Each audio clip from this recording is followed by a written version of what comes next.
بسم الله الرحمن الرحيم ومن أحسن قولا ممن دعا إلى الله وعمل صالحا وقال إنني من المسلمين. السلام عليكم ورحمة الله وبركاته. إن الحمد لله نحمده ونستعينه ونستغفره ونعوذ بالله من شرور أنفسنا ومن سيئات أعمالنا. من يهده الله فلا مضل له ومن يضلل فلا هادي له وأشهد أن لا إله إلا الله وحده لا شريك له وأشهد أن محمدا عبده ورسوله صلى الله تعالى عليه وعلى آله وصحبه وسلم تسليما كثيرا أما بعد.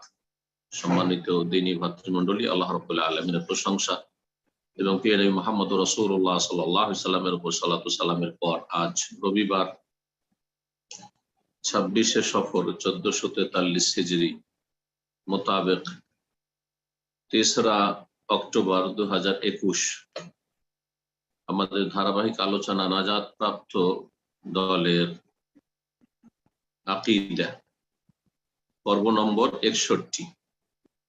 বিষয়বস্তু শাফাআত, সুপারিশ যাকে বলা হয় আমাদের বাংলা বা উর্দু ফার্সি ভাষায়।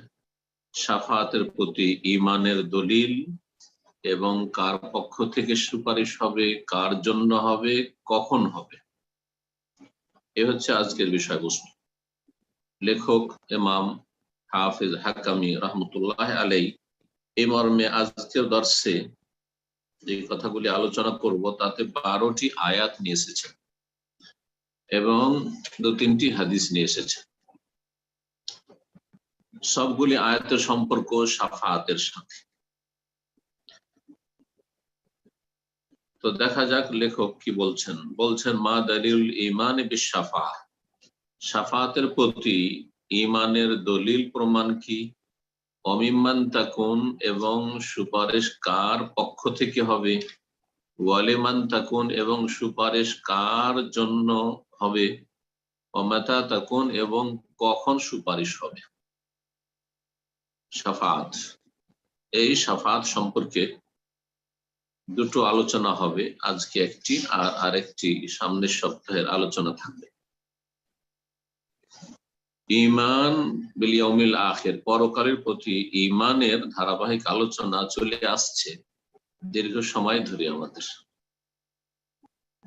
ঈমানের যে 6টি রোকন স্তম্ভ রয়েছে তার পঞ্চম গুরুত্বপূর্ণ রোকন হচ্ছে পরকালের প্রতি ঈমান বা বিশ্বাস। তার একটি স্তর হচ্ছে বা একটি বিষয় হচ্ছে শাফাআত। সেখানে শাফাআত বা সুপারিশ হবে। এই শাফাআতের প্রতি প্রতিটি মুমিন মুসলিম বিশ্বাসী হবে, ঈমান রাখবে, তাহলে সে সত্যিকার অর্থে পরকালের প্রতি ঈমান নিয়ে আসলো। কিন্তু সেই শাফাআত হতে হবে ওহী ভিত্তিক, দলিল ভিত্তিক, কোরআন সুন্নাহর দলিলের প্রতি ভিত্তি করে সেই শাফাআত হবে শরীয়ত সম্মত। সেই শাফাআত শিরকি শাফাআত হবে না, সেই শাফাআত বিদআতি শাফাআত হবে না। অর্থাৎ এমনও মুসলিম আছে যারা শাফাআত বিশ্বাস করে কিন্তু শিরকি শাফাআত বিশ্বাস, এমনও মুসলিম আছে যারা শাফাআত বিশ্বাস করে কিন্তু বিদআতি তরিকায় তারা এই শাফাআতকে বিশ্বাস করে। ভ্রান্ত ধারণায় শাফাবি তুমি জানিয়ে দাও মানব জাতিকে যে লিল্লাহি শাফাআতু জামিআন, সমস্ত রকমের সুপারিশ শাফাআত একমাত্র আল্লাহর জন্য, মানে আল্লাহ রাব্বুল আলামিন একমাত্র মালিক। যেমন লিল্লাহি মুলকুস সামাওয়াত ওয়ালিল্লাহি মা ফিস সামাওয়াতি ওয়া মা ফিল, আসমান জমিনে যা কিছু আছে আল্লাহর, মানে আল্লাহর মালিকানাধীন। ঠিক তেমনি এখানে লিল্লাহি শাফাআতু জামিআন, সমস্ত প্রকারের সুপারিশ একমাত্র আল্লাহর জন্য, মানে আল্লাহর মালিকানাধীন। এখন আরেকটি বিষয় যেটা প্রশ্নে বলা হয়েছিল, আম্মা মাতা তাকুন, কখন সে সুপারিশ হবে, কখন সুপারিশ হবে। যতক্ষণ আল্লাহ রাব্বুল আলামিন অনুমতি না দিবেন ততক্ষণ সুপারিশ হবে না। আর এই অনুমতি আল্লাহ রাব্বুল আলামিন হাসরের মাঠে বিচার দিবসে দেবেন, যখন মানুষের আমলের হিসাব হবে, জান্নাত জাহান্নামের হুকুম হবে, কারো জন্য জান্নাতের পরোয়ানা আসবে, কারো জন্য জাহান্নামের পরোয়ানা আসবে। সেই সময় হবে সুপারিশ। তার মানে সুপারিশের সম্পর্ক হচ্ছে আখিরাতের সাথে। আর এই সুপারিশ হয় ফাখবারানা আযজা ওয়া জাল, আল্লাহ রাব্বুল আমাদেরকে জানিয়ে দিয়েছেন আন্নাহা লা তাকুনু ইল্লা বিইজনিহি, আল্লাহর অনুমতি ছাড়া হবে না। আল্লাহর অনুমতি ছাড়া সুপারিশ হবে না। মানে যখন অনুমতি পাবেন তখন সুপারিশ করবেন, অনুমতির পূর্বে সুপারিশ শুরু হয়ে যাবে এমনটা হবে না। যেমন এ মর্মে বেশ কিছু আয়াত রয়েছে। প্রথম আয়াত সূরা বাকারার 255 নম্বর আয়াত, মানে আয়াতুল কুরসির একটি অংশ।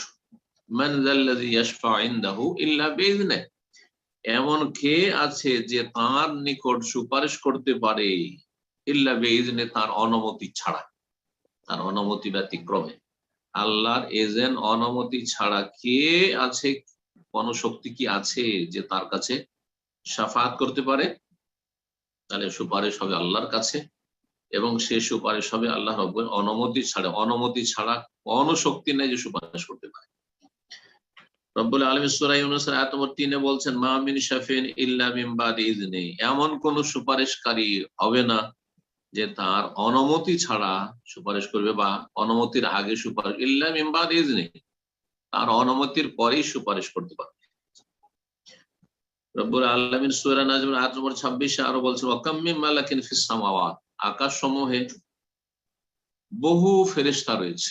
কাম, এই কামটি হচ্ছে আরবি গ্রাম, মানে কাম খাবরিয়া, তার মানে অসংখ্য, বহু, কত শত।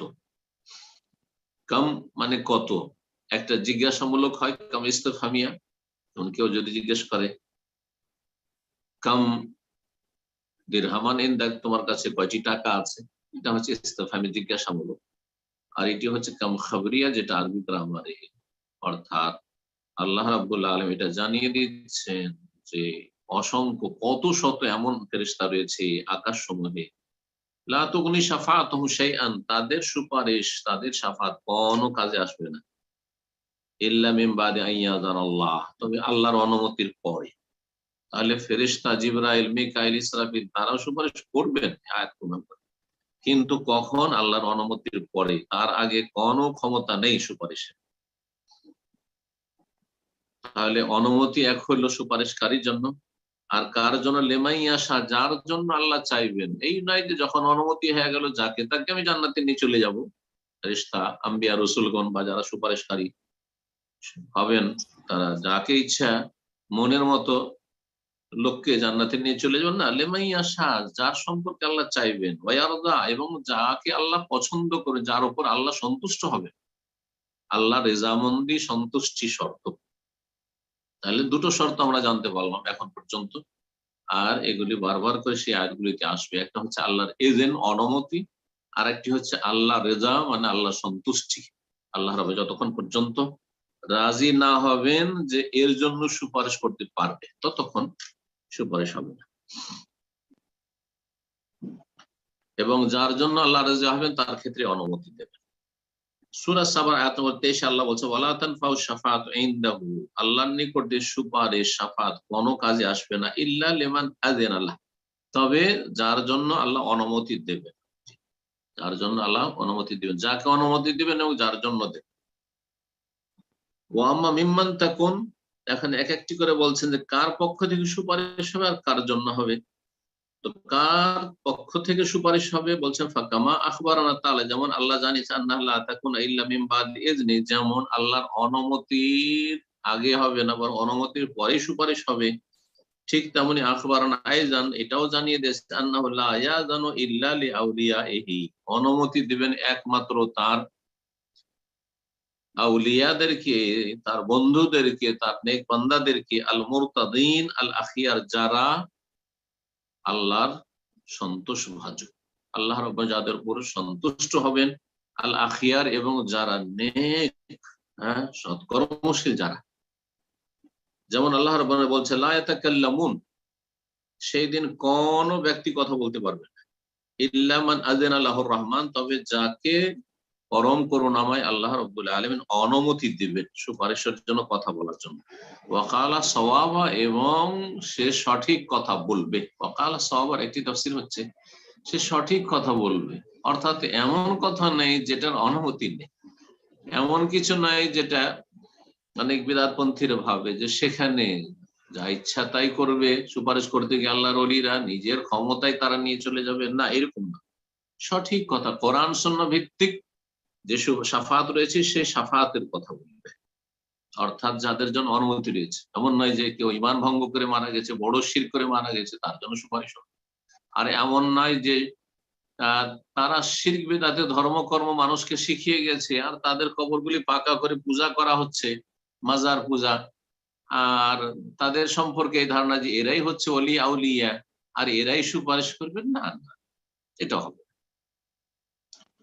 শিরকি আকীদার লোকও সুপারিশ করবে না, কারণ তারা নিজের ইসলামকে ধ্বংস করে ফেলেছে, এবং শিরকি আকীদার লোকদের জন্য সুপারিশ হবে। হ্যাঁ, তো বলছিলেন লেখক, যেটা বলছিলাম যে কার পক্ষ থেকে সুপারিশ হবে, আল্লাহ জানিয়েছেন যে অনুমতির পরে সুপারিশ হবে, এবং এটাও জানিয়েছেন যে সুপারিশ হবে একমাত্র আল্লাহর ওলিদের পক্ষ থেকে। আর আল্লাহর সবচেয়ে বড় ওলি হচ্ছেন আম্বিয়া রসুলগণ। এটা কি আমাদের দেশের বাঙালিরা জানে? তো যে কথা বলছিলাম যে সুপারিশ সম্পর্কে বলছিলাম যে সুপারিশ আল্লাহ রাব্বুল আলামিনের ওলিরা করবেন। তো ওলি সম্পর্কে আমাদের ভারত উপমহাদেশের মুসলিমদের সিংহভাগের ধারণা যে ওলির মধ্যে আম্বিয়া রসুলগণ নেই, অথচ তারাই হচ্ছে সবচেয়ে শ্রেষ্ঠ আল্লাহর ওলি। আল্লাহর ওলি মানে আল্লাহর দোস্ত। তাহলে এই যে একটা ভ্রান্ত ধারণা। তারপরে কখন আপনি শুনবেন না আমাদের দেশীয় মুসলিমদের কাছে, যদি তারা কোরআন সুন্নাহর অনুসারী সালাফি মানহাজের না হয়, তাহলে যে সাহাবায়ে কেরামরা আল্লাহর ওলি ছিলেন, এই কথা জীবনেও তাদের কোনো আলোচনা বা লিখনীতে পাবেন না যে আবু বকর, ওমর, ওসমান, আলী এরা আল্লাহর সবচেয়ে বড় ওলি আম্বিয়া রাসূলগণের পরে। কখনো শুনেছে? আশরা মুবাশশিরা তারা আল্লাহর সবচেয়ে বড় ওলি। বদরি 313 জন সাহাবী আল্লাহর সবচেয়ে বড় ওলি। তারপরে সাহাবায়ে কেরামগণ সবাই আল্লাহর ওলি, এসব কথা শুনেছেন না? আমাদের দেশে ওলি কাকে শুনেছেন? ওলি ওরা যাদের অনেক মরিদান ছিল তাদের জীবদ্দশায়, আর তারা যখন মারা গেছে তাদের কবরগুলিকে পাকা করা হয়েছে, কবরে চাদর চড়ানো হয়েছে, কবরকে ফুল দিয়ে সাজানো হয়েছে, কবরে ওরস লাগানো হচ্ছে, আর কবরে পূজা হচ্ছে, সেজদা হচ্ছে, সে আর ভিড় ভাড়ের শেষ নাই, আর সেগুলি শিরকের আস্থানে পরিণত হয়েছে। এরা হচ্ছে আল্লাহর ওলি। এরা তো আরো আসলে বাস্তবে আল্লাহর ওলি না। ইল্লা মাশাআল্লাহ, এমন হয়তো খুব কম হবে যাদের আকীদা শুদ্ধ ছিল, তাদের আকীদায় ঝামেলা ছিল না, কিন্তু তারা মারা যাওয়ার পর তাদের কবরগুলি পূজা শুরু হয়েছে, এইরকম খুব কমই পাবে। যাদের কবরগুলির পূজা হচ্ছে প্রায় অধিকাংশই দেখবেন তাদের আকীদাতে সুফিজমের গোমরাহি ছিল, যার ফলে আল্লাহ রাব্বুল আলামিন কি করেছেন, তাদের অতিভক্তি তাদের জীবদ্দশায় তারা পছন্দ করেছে, অতিভক্তি তাদের করা হয়েছে। তাদের মারা যাওয়ার পরে তাদের কবরগুলির অতিভক্তি শুরু হয়ে থেকে সেখানে শিরকের আস্তানা তৈরি হয়েছে। জি, ইল্লা মাশাআল্লাহ, কোন জায়গায় যদি ইমাম আবু হানিফা, ইমাম শাফি, মালিক, আহমদের কবরকে কেউ মাজার বলে, তাহলে তারা এসব থেকে মুক্ত ছিলেন, তারা উম্মতকে সতর্ক করেছেন। কিন্তু গায়ের জোরে বিদআতপন্থীরা এসবকে মাজার বানিয়ে তাদের পূজা শুরু করেছে। জি, তো আল্লাহর ওলি সম্পর্কে আমাদের প্রথম এই সংশোধন করতে হবে, আল্লাহর ওলি কারা। যেমনটা আল্লাহ রাব্বুল আলামিন ওলি মানব জাতির মধ্যে আম্বিয়া রাসূলগণ প্রথম, তারপরে সাহাবায়ে কেরামগণ, তারপরে তাবেঈনগণ, তারপরে তাবা তাবেঈনগণ, খায়রুল কুরুন স্বর্ণযুগের মানুষরা, তারপরে হচ্ছেন আইম্মা মুহাদ্দিসিন, আইম্মা ফুকাহা, উলামায়ে কেরাম, যাদের ইলম ছিল এবং আমল ছিল এবং কোরআন সুন্নাহর তারা অনুসারী। বিদআতপন্থী কখন আল্লাহর ওলি? বিদআত করে কাবিরা গুনাহ করেছে আর বলবেন আল্লাহর বন্ধু? না, আল্লাহর বন্ধু না, আল্লাহর দ্বীনের দুশমন তারা, সহিহ সুন্নাহর দুশমন তারা, সহিহ আকীদার দুশমন। তারপর আল্লাহর ওলি? কোত্থেকে আল্লাহর ওলি হয় তারা? আল্লাহ রাব্বুল আলামিন বোঝার তৌফিক দান করে এবং সংশোধনের তৌফিক দান করে। আর ফেরেশতা জগৎ আল্লাহর ওলি, ফেরেশতারাও আল্লাহর ওলি, সেই জন্য ফেরেশতারাও সুপারিশ করবেন, যেমন এর আগে একটি আয়াত বললাম। জি, তো সুপারিশ সে অনুমতি আল্লাহ দেবেন তার পছন্দনীয় আউলিয়াদেরকে, যারা নেক, এবং যাদের উপর আল্লাহ সন্তুষ্টি প্রকাশ করবেন।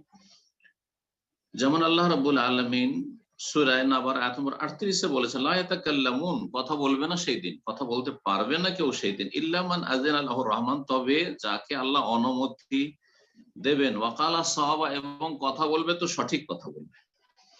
আর সূরা মারইয়ামের আয়াত নম্বর 87 তে আল্লাহ বলছেন, লা ইয়ামলিকুনা শাফাআতা ইল্লা মান ইত্তাখাযা ইনদার রহমান আহদা, সুপারিশের মালিক কেউ হবে না, তবে সুপারিশের মালিক মানে অধিকারী, সুপারিশ করতে সক্ষম হবে, পারবে এমন ব্যক্তি যে পরম করুণাময় আল্লাহ রাব্বুল আলামিনের নিকট প্রতিশ্রুতি হাসিল করেছে।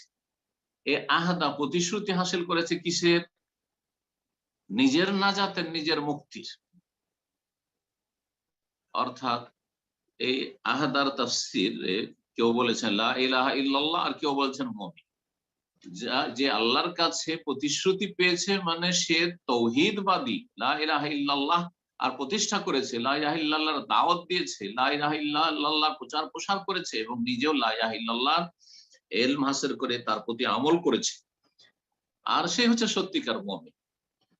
আর অন্যরা তাফসীর করে বলেছেন যে ইল্লা মান ইত্তাখাযা ইনদার রহমানে আহদা, মানে মুমিন, একমাত্র মুমিন ব্যক্তি সুপারিশ করবে।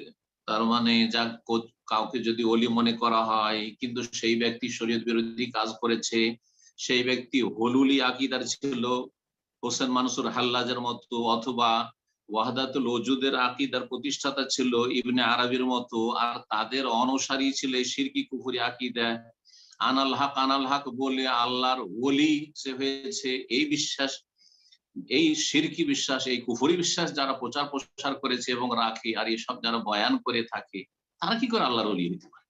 তারা কি করে আল্লাহর ওলি হতে পারে? তারা তো শয়তানের ওলি। জি।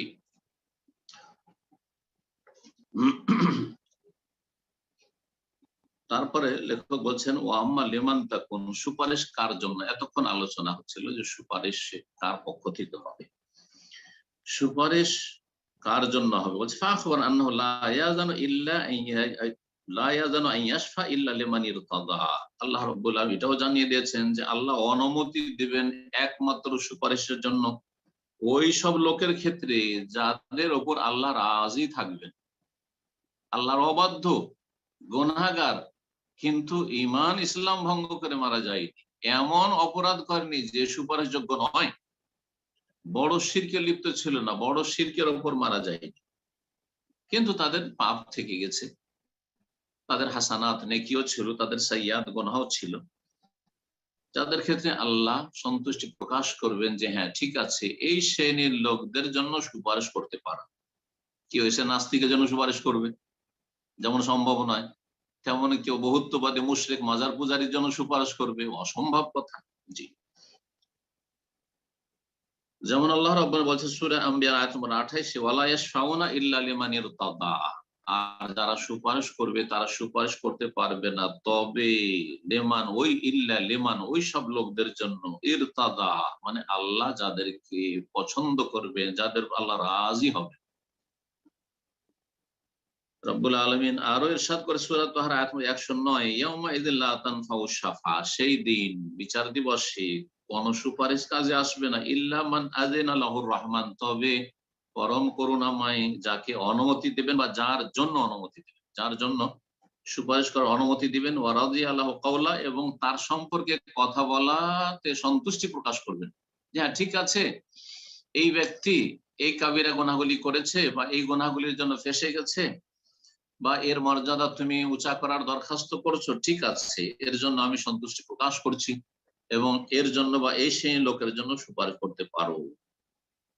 তারপরে বলছেন লেখক, ওয়া সুবহানাল্লাহি লা ইয়ারতাদি ইল্লা আহলাত তাওহীদ ওয়াল ইখলাস, আল্লাহ কার উপর রাজি হবেন?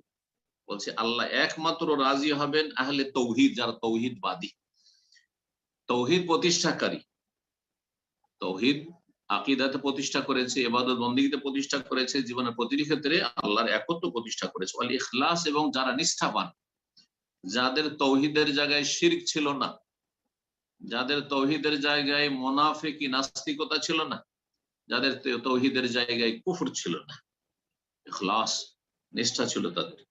ওয়াম্মা গায়রুহুম, পক্ষান্তরে তৌহিদবাদী ছাড়া, যারা তৌহিদ প্রতিষ্ঠাকারী তাদের ছাড়া অন্যরা, অর্থাৎ বহুত্ববাদী যারা, তাদের সম্পর্কে আল্লাহ বলছে ফাকালা তাআলা মালিজ জালিমিন মিন হামিমি ওয়ালা শাফিয়তা, জালেমদের জন্য না কোনো অন্তরঙ্গ বন্ধু থাকবে সেই দিন, ওয়ালা শাফি, না কোনো সুপারিশকারী থাকবে, ইয়তা, যার কথা মানা হবে।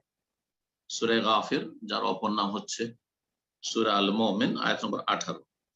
রব্বুল আলামিন সূরা শুআরা আয়াত নম্বর 100-তে ইরশাদ করেছে ফামা লানা মিন শাফিঈন ওয়ালা সাদীকিন হামিম, জাহান্নামীরা সেই দিন আক্ষেপ করে বলবে, যারা স্থায়ী জাহান্নামী, বড় শিরক, বড় কুফরি করে দুনিয়া থেকে চলে গেছিল, ফামা লানা মিন শাফিঈন, আমাদের জন্য কোনো সুপারিশকারীও নেই, ওয়ালা সাদীকিন হামিম, না কোনো আমাদের অন্তরঙ্গ বন্ধু রয়েছে।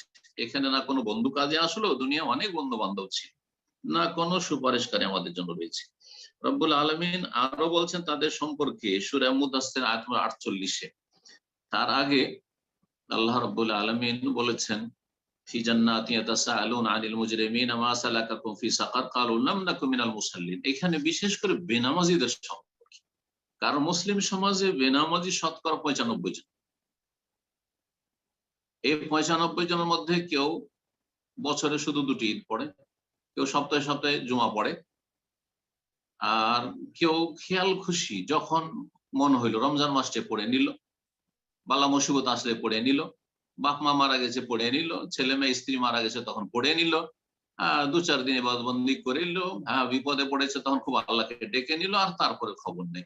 অথবা 2-3 ওয়াক্ত দিনে পড়লো, খুব যদি ভালো সমাজের একটু যাদেরকে মনে করা হচ্ছে 4 ওয়াক্ত পড়ে, কিন্তু ফজরে খুঁজে পাওয়া যায় না, ফজর সূর্য ওঠার পরে কখনো পড়লো কখনো পড়লোই না, আর ফজর সূর্য ওঠার পরে পড়লে আল্লাহ কখনো পড়া না পড়া সমান কবুলও করবেন আল্লাহ রাব্বুল আলামিন বিনা ওজরে। তো এই হচ্ছে আমাদের মুসলিম সমাজের অবস্থা প্রায় সারা বিশ্বে। আল্লাহ হেফাজত করে, সালাত উঠেই গেছে। শতকরা 5 জন বললাম, এটা আমি একটু বেশি করে বললাম, একটি পরিসংখ্যানে শতকরা 98 জন বেনামাজি, শতকরা 2 জন খাঁটি নামাজি। আর এই খাঁটি নামাজির মধ্যে আবার বেদাতি নামাজি তো আছে, যারা বেদাত দিয়ে শুরু করে বেদাত দিয়ে শেষ করে, তো তাদের তো বেদাতি আমল কবুল হয়, ওখানেও কিছু যাবে, বরং সংখ্যাগরিষ্ঠ সেখানেই চলে যাবে, তো বাঁচবে যে কি আল্লাহ ভালো জানে। তো যাই হোক, বেনামাজিদের সম্পর্কে আল্লাহ বলছে ফামা তানফাহুম শাফাআতুশ শাফিঈন, কারণ তাদের জাহান্নামে যাওয়ার মুখ্য কারণই ছিল কালু লাম নাকু মিনাল মুসাল্লিন, আমরা মুসল্লি ছিলাম না। মুসল্লি কাকে বলা হয়? যে 5 ওয়াক্ত পড়ে, যে কায়েমে সালাত পড়ে, সময় মতো জামাত সহকারে পড়ে নিয়মিত, তাকে মুসল্লি বলা হয়। এই নয় যে একটা লোক সূর্য ওঠার পরে অফিসে যাচ্ছে তখন নামাজ পড়লো আর তাকে মুসল্লি বলা হয় না, সে মুসল্লি নয়।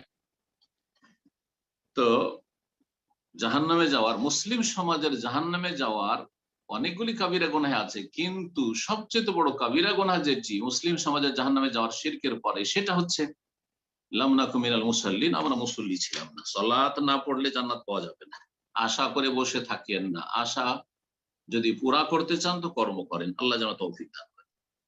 ফামা তানফাহুম শাফাআতুশ শাফিঈন, এইসব বেনামাজিদের জন্য কোন সুপারিশ কাজে আসবে না, আল্লাহ রাব্বুল আলামিন স্পষ্ট করে দিয়েছেন। সুতরাং বেনামাজি সুপারিশের আশা করে বসে আছে, বদআকিদা শিরকি আকীদার লোক, মাজারপন্থী সুপারিশের আশা করে বসে আছে, শাফাআতের না, কখনো হবে না। ওয়াকাদ আখবারানা নবী সাল্লাল্লাহু আলাইহি সাল্লাম বলেছেন। এতক্ষণ পর্যন্ত আমরা 12টি আয়াত এখানে লেখকের কিতাব থেকে উল্লেখ করলাম, তারপরে কয়েকটি হাদিস রয়েছে। নবী সাল্লাল্লাহু আলাইহি সাল্লামের যে লম্বা হাদিস রয়েছে বৃহৎ শাফাআতে উজমা সম্পর্কে, তাতে বলা হয়েছে যে আন্নাহু উতিয়া শাফা, নবী সাল্লাল্লাহু আলাইহি সাল্লামকে শাফাআত দেওয়া হয়েছে। ওয়া সুম্মা আখবারা, তারপরে জানিয়েছে আন্নাহু ইয়াতি, সুপারিশটা কিভাবে হবে। এটি হচ্ছে সবচেয়ে বড় শাফাআত এবং সমস্ত উম্মতের মানুষের জন্য হাসর মাঠের শাফাআত। নবী সাল্লাল্লাহু আলাইহি ওয়াসাল্লাম আসবেন, ফায়াসজুদু তাহতাল আরশ, আরশের নিচে সিজদায় অবনত হবে, ওয়া ইয়াহমাদু রাব্বাহু, রবের প্রশংসা গুণগান করবে, মাহমেদ, এমন এমন প্রশংসামূলক বাক্য দিয়ে, ইউআল্লিমুহু ইয়া, যা আল্লাহ তখন শিখিয়ে দেবে রাসূলুল্লাহ সাল্লাল্লাহু আলাইহি ওয়াসাল্লামকে, যে এই বাক্য দিয়ে আমার প্রশংসা গুণগান করো। লা ইয়াবদাউ বিশ-শাফাআত আউয়ালান, লেখক বলছেন যে গিয়ে চট করে সুপারিশ শুরু করে দেবেন, আল্লাহ আমি এই ধরনের লোককে আমি জান্নাতে নিয়ে যাব, এই রকম অপরাধীগুলোকে আমি জান্নাতে নিয়ে যাব, বা এদের তুমি যে হিসাবে বিলম্ব হচ্ছে আর পেরেশানির শেষ নেই, কষ্টের শেষ নেই, আল্লাহ তুমি এদের হিসাব হালকা করো, না না এটা হবে না। গিয়েই সুপারিশ শুরু করে এমনটা হবে না। হাত্তা ইউকাল আলো, যতক্ষণ পর্যন্ত রাসূলুল্লাহ সাল্লাল্লাহু আলাইহি ওয়াসাল্লামকে না বলা হবে, যেই সময় রাসূলুল্লাহ সিজদায় পড়ে রয়েছেন, বলবেন আল্লাহ রাব্বুল আলামিন ইরফা রাসাক, হে মুহাম্মদ সাল্লাল্লাহু আলাইহি ওয়াসাল্লাম তুমি তোমার মাথা উঠাও সিজদাতে, কুল ইউসমা বলো তোমার কথা শোনা হবে, ওয়াসালতু তা চাও তোমাকে দেওয়া হবে, ওয়াশফা সুপারিশ করো তো শাফা তোমার সুপারিশ গ্রহণ করা হবে। এই হাদিস বুখারী মুসলিমে রয়েছে, বুখারী কিতাবুত তাওহীদে রয়েছে, সহিহ মুসলিমে কিতাবুল ঈমান বাবু শাফাতে রয়েছে, তিরমিজিতে রয়েছে, ইবনে মাজাহতেও রয়েছে।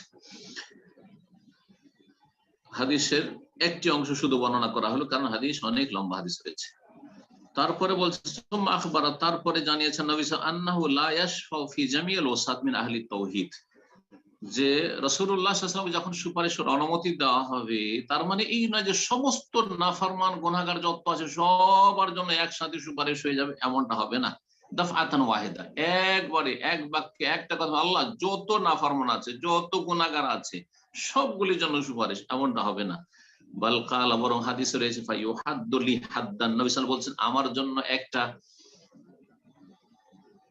সংখ্যা আমার জন্য নির্ধারণ করে দেওয়া হবে, একটা সংখ্যা পরিমাণ নির্ধারণ করা হবে, তুমি এতগুলি লোককে নিয়ে যাও আর এই শ্রেণীর অপরাধীকে নিয়ে যাও। উদাহরণস্বরূপ কোন একটা কাবিরা গুনাহ নেন, যেই কাবিরা গুনাহ করে গেছে, এই শ্রেণীর যে কাবিরা গুনাহ করে আছে এই শ্রেণীর লোকগুলিকে তুমি নিয়ে যাও। ফাউদখিলহুমুল জান্নাহ, তাদেরকে আমি জান্নাতে নিয়ে যাব। সুম্মা ইয়ারজিউ, তারপরে আবার ফিরবেন রাসূলুল্লাহ ফায়াসজুদু কাযালিক, এইভাবে সিজদায় অবনত হবেন। ফায়ুহাদ্দু লি হাদ্দান, ফায়ুহাদ্দু লাহু হাদ্দান ইলা আখির হাদিস শাফা, তারপরে আবার নবী সাল্লাল্লাহু আলাইহি সাল্লামের জন্য একটা সংখ্যা বা পরিমাণ বা একটা ক্যাটাগরি নির্ধারিত করা হবে, যে এই শ্রেণীর লোককে বা এতটা সংখ্যায় লোকদেরকে সুপারিশ করে নিয়ে যাও। আবু হুরায়রা রাদিয়াল্লাহু তাআলা আনহু, এই হাদিস তো শেষ হয়ে গেল, যে লম্বা হাদিস বুখারী মুসলিমে ছিল। দ্বিতীয় যে হাদিসটি রয়েছে, আবু হুরায়রা রাদিয়াল্লাহু তাআলা আনহু একবার রাসূলুল্লাহ সাল্লাল্লাহু আলাইহি ওয়াসাল্লাম জিজ্ঞেস করেন, মান আসাদুন নাসি বিশাফাতিকা ইয়া রাসূলুল্লাহ, হে আল্লাহর রাসূল সাল্লাল্লাহু আলাইহি ওয়াসাল্লাম আপনার সুপারিশ শাফাত পেয়ে সবচেয়ে বেশি ভাগ্যবান কি হবে, মানে আপনার শাফাত পাওয়ার সবচেয়ে বেশি অধিকারী কারা হবে, কোন শ্রেণীর লোকেরা আপনার উম্মতের সুপারিশ পাবে? তখন রাসূলুল্লাহ সাল্লাল্লাহু আলাইহি ওয়াসাল্লাম বলেছেন, মান ক্বালা লা ইলাহা ইল্লাল্লাহ, যেই ব্যক্তি বলবে লা ইলাহা ইল্লাল্লাহ, শুধু মুখে বললে হবে না, মন্ত্রের মতো, আর এই লা ইলাহা ইল্লাল্লাহ জিকির জপলে হবে না, বরং খালিসাম মিন কলবি, একটা শর্ত লাগানো হয়েছে, কড়া শর্ত। লা ইলাহা ইল্লাল্লাহ বলবে অন্তরের খুলুসিয়াতের সাথে, অন্তরের নিষ্ঠার সাথে, আর যেই ব্যক্তি অন্তরের নিষ্ঠার সাথে লা ইলাহা ইল্লাল্লাহ বলবে, সেই ব্যক্তি লা ইলাহা ইল্লাল্লাহর অর্থ বুঝবে, যে লা ইলাহা ইল্লাল্লাহ মানে লা মাবুদা বিহাক্কিন ইল্লাল্লাহ, আল্লাহ ছাড়া কোনো সত্য মাবুদ নেই। সুতরাং আল্লাহ ছাড়া যখন সত্য মাবুদ নেই, তো আল্লাহ ছাড়া কারো ইবাদত সে করেনি, আর কারো ইবাদতকে সে জায়েজও মনে করেনি, তার মানে সেই ব্যক্তি শিরক মুক্ত, সেই ব্যক্তি শিরক মুক্ত। সেই ব্যক্তি যখন আল্লাহকে মাবুদ মেনেছে, তখন কমপক্ষে সর্বনিম্ন তার 5 ওয়াক্ত সালাতের ইবাদত আছে, কারণ মুসলিম জীবনে প্রথম ইবাদত হচ্ছে তাওহীদের পরে সালাত। কিন্তু অপরাধ, অন্যান্য অপরাধ আছে, কোন ফরজে ঘাটতি আছে, অথবা বড় কাবিরা গুনাহে লিপ্ত হয়েছে, আর সেগুলো থেকে হয়তো তওবা করে যায়নি, সুতরাং ফেঁসে গেছে, সেখানে গুনার পরিমাণ বেশি হয়ে গেছে ইত্যাদি, তখন তাদের জন্য শাফাত হবে। এখানে আজকের আলোচনা শেষ করছি। ওয়া সাল্লাল্লাহু সাল্লাম আলা নবিয়িনা মুহাম্মদ ওয়া আলা আলিহি ওয়া সাহবিহি আজমাইন। জাযাকাল্লাহু খাইরান। সম্মানিত দিনী ভাই বোনেরা, আমি সকলে একটু মনোযোগ আকর্ষণ করছি, যারা অনেকে হয়তো আমরা কম্পিউটারের মাধ্যমে সরাসরি প্রোগ্রামে ঢুকে থাকি, আমরা অডিও সিস্টেমটা অন করি না, তাদেরকে আমাদের জন্য মিউট করা অনেক সময় একটু ডিফিকাল্ট হয়ে যাচ্ছে।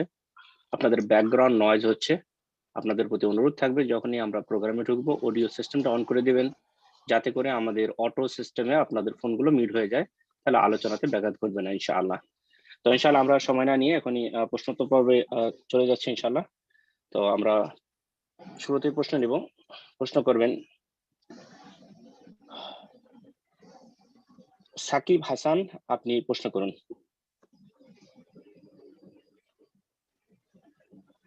আসসালামু আলাইকুম ওয়া রাহমাতুল্লাহ। ওয়া আসসালামু ওয়া রাহমাতুল্লাহি ওয়া বারাকাতুহু। শেখ, আমার প্রশ্নটা হচ্ছে, বাংলাদেশের এক ইখওয়ানি আলিমকে মানসিক বেকারগ্রস্ত ও উদ্ভট বক্তব্যের কারণে প্রশাসন তাকে ধরে নিয়ে যায় জিজ্ঞাসাবাদের জন্য। এখন বাংলাদেশের সালাফি আলিমগণ ওনাকে আহলুল হাদিস বলে প্রচার করেন, ওনার মুক্তি দাবি করছে, অথচ তিনি নিজে এই আহলুল হাদিস শব্দ শুনলে বিরক্তিবোধ করতেন। এটা সেই ইখওয়ানি আলিম নিজে বলতেন। এক্ষেত্রে বাংলাদেশের সালাফি আলিমদের প্রতি আপনার নসিহত কামনা করছি।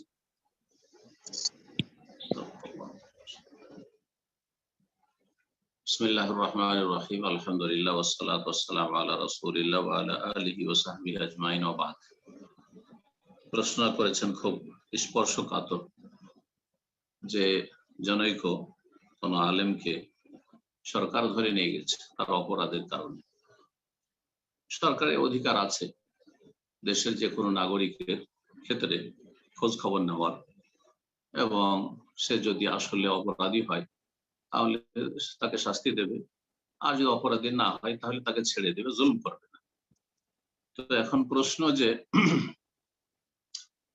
সে আলেম নিজেকে আহলে হাদিস বলে না, বরং অস্বীকার করেছে, কিন্তু কোন একজন অথবা একাধিক কিছু সালাফি ভাইয়েরা বা আলেমরা তাকে আহলে হাদিস বলে প্রচার করছে, তাহলে স্পষ্ট বুঝতে পারছেন যে আসলে যিনি বিষয়বস্তু, যার সম্পর্কে বলা হচ্ছে, তিনি নিজে বলছেন আমি আহলে হাদিস না, আর অন্যরা গায়ের জোরে তাকে আহলে হাদিস বানাবার চেষ্টা করছে। তার মানে নিঃসন্দেহে তারা মিথ্যা কথা বলছে, অবাস্তব কথা বলছে, নিজেই অস্বীকার করেছে। এর চাইতে বড় সাক্ষী কি লাগে? আমি যদি বলি আমি আহলে হাদিস নই, তাহলে তারপর আমাকে জবরদস্তি আহলে হাদিস বানাবেন নাকি? কেউ যদি বলে আমি মুসলিম নই, তারপর না না না তুমি মুসলিম, কে বললো মুসলিম না, জবরদস্তি তাকে মুসলিম বানাবেন নাকি? তো আসলে হচ্ছে কি, এই ক্ষেত্রে শাইখুল ইসলাম ইবনে তাইমিয়া রাহমাতুল্লাহ আলাইহ একটি খুব গুরুত্বপূর্ণ উক্তি রয়েছে, সেটা এখানে প্রযোজ্য। তাকে যখন জিজ্ঞাসা করা হয় যে হোসেন মানসুর হাল্লাজ আলাইহি মিনাল্লাহি মা ইস্তাহিক, সেই ব্যক্তি কি আল্লাহর ওলি, বা তাকে কিছু লোকের আল্লাহর ওলি বলছে, তো আপনি কি বলছেন এই ক্ষেত্রে? তখন ইমাম ইবনে তাইমিয়া রাহিমাহুল্লাহ বলেছিলেন যে হাল্লাজকে যে ওলি বলবে, আল্লাহর ওলি বলবে, সেই ব্যক্তি হয় সে জাহেল, ইম্মা জাহেলুন আও মিসলাহু, হয় সে মূর্খ জাহেল, আর না হলে তার মতোই, তার মতবাদে বিশ্বাসী, তার মতবাদে বিশ্বাসী। তো যেই আলেম নিজে বলছে আমি সালাফি নই, তারপরে তাকে যেই ব্যক্তি সালাফি বা আহলে হাদিস বলার চেষ্টা করছে, সে হয়, আমি জাহেল শব্দটি এখানে বলবো না, যদিও বললেও কোনো দোষ নেই, কিন্তু আমাদের বাংলা ভাষীরা জাহেল শব্দটিকে একটু গাল মনে করে না। যে ব্যক্তি জানে না সে হচ্ছে জাহেল। আলেমের যে এই বিষয়টি জানে না, তো এই বিষয়ে জাহেল। ধরেন একটা মাসলা আমার জানা নেই, সে মাসলা সম্পর্কে আমি জাহেল, এটা কোনো গাল না আমার জন্য। জি জি। আর অনেক মশলা আমরা জানি না, অনেক মশলার ক্ষেত্রে আমরা জাহেল, জি, যদি অনেক কিছু জানছি কিন্তু অনেক কিছুই জানি না, জি, বরং অল্পই জানছি। তো কথা হচ্ছে যে জাহেল বললে কোনো দোষ নেই, কিন্তু আমি একটু হালকা করে বলবো সেই ব্যক্তি মোগাফফাল, সে আসলে মোগাফফাল, জি, আরবি যারা বুঝে যথেষ্ট বুঝে, সেই ব্যক্তি আসলে গাফিল, খোঁজ খবর রাখে না আসলে যে কাকে আহলে হাদিস বলতে হবে, কাকে সালাফি বলতে হবে, আর কাকে সালাফি আহলে হাদিস বলা চলবে না, মুগাফফাল সে আসলে। আর না হলে মিসল তার মতোই আসলে, মানে সেই ব্যক্তি যাকে সে আহলে হাদিস বানাচ্ছে সে আহলে হাদিস নয়, সে হচ্ছে ইখওয়ানি, সে হচ্ছে জামাতি।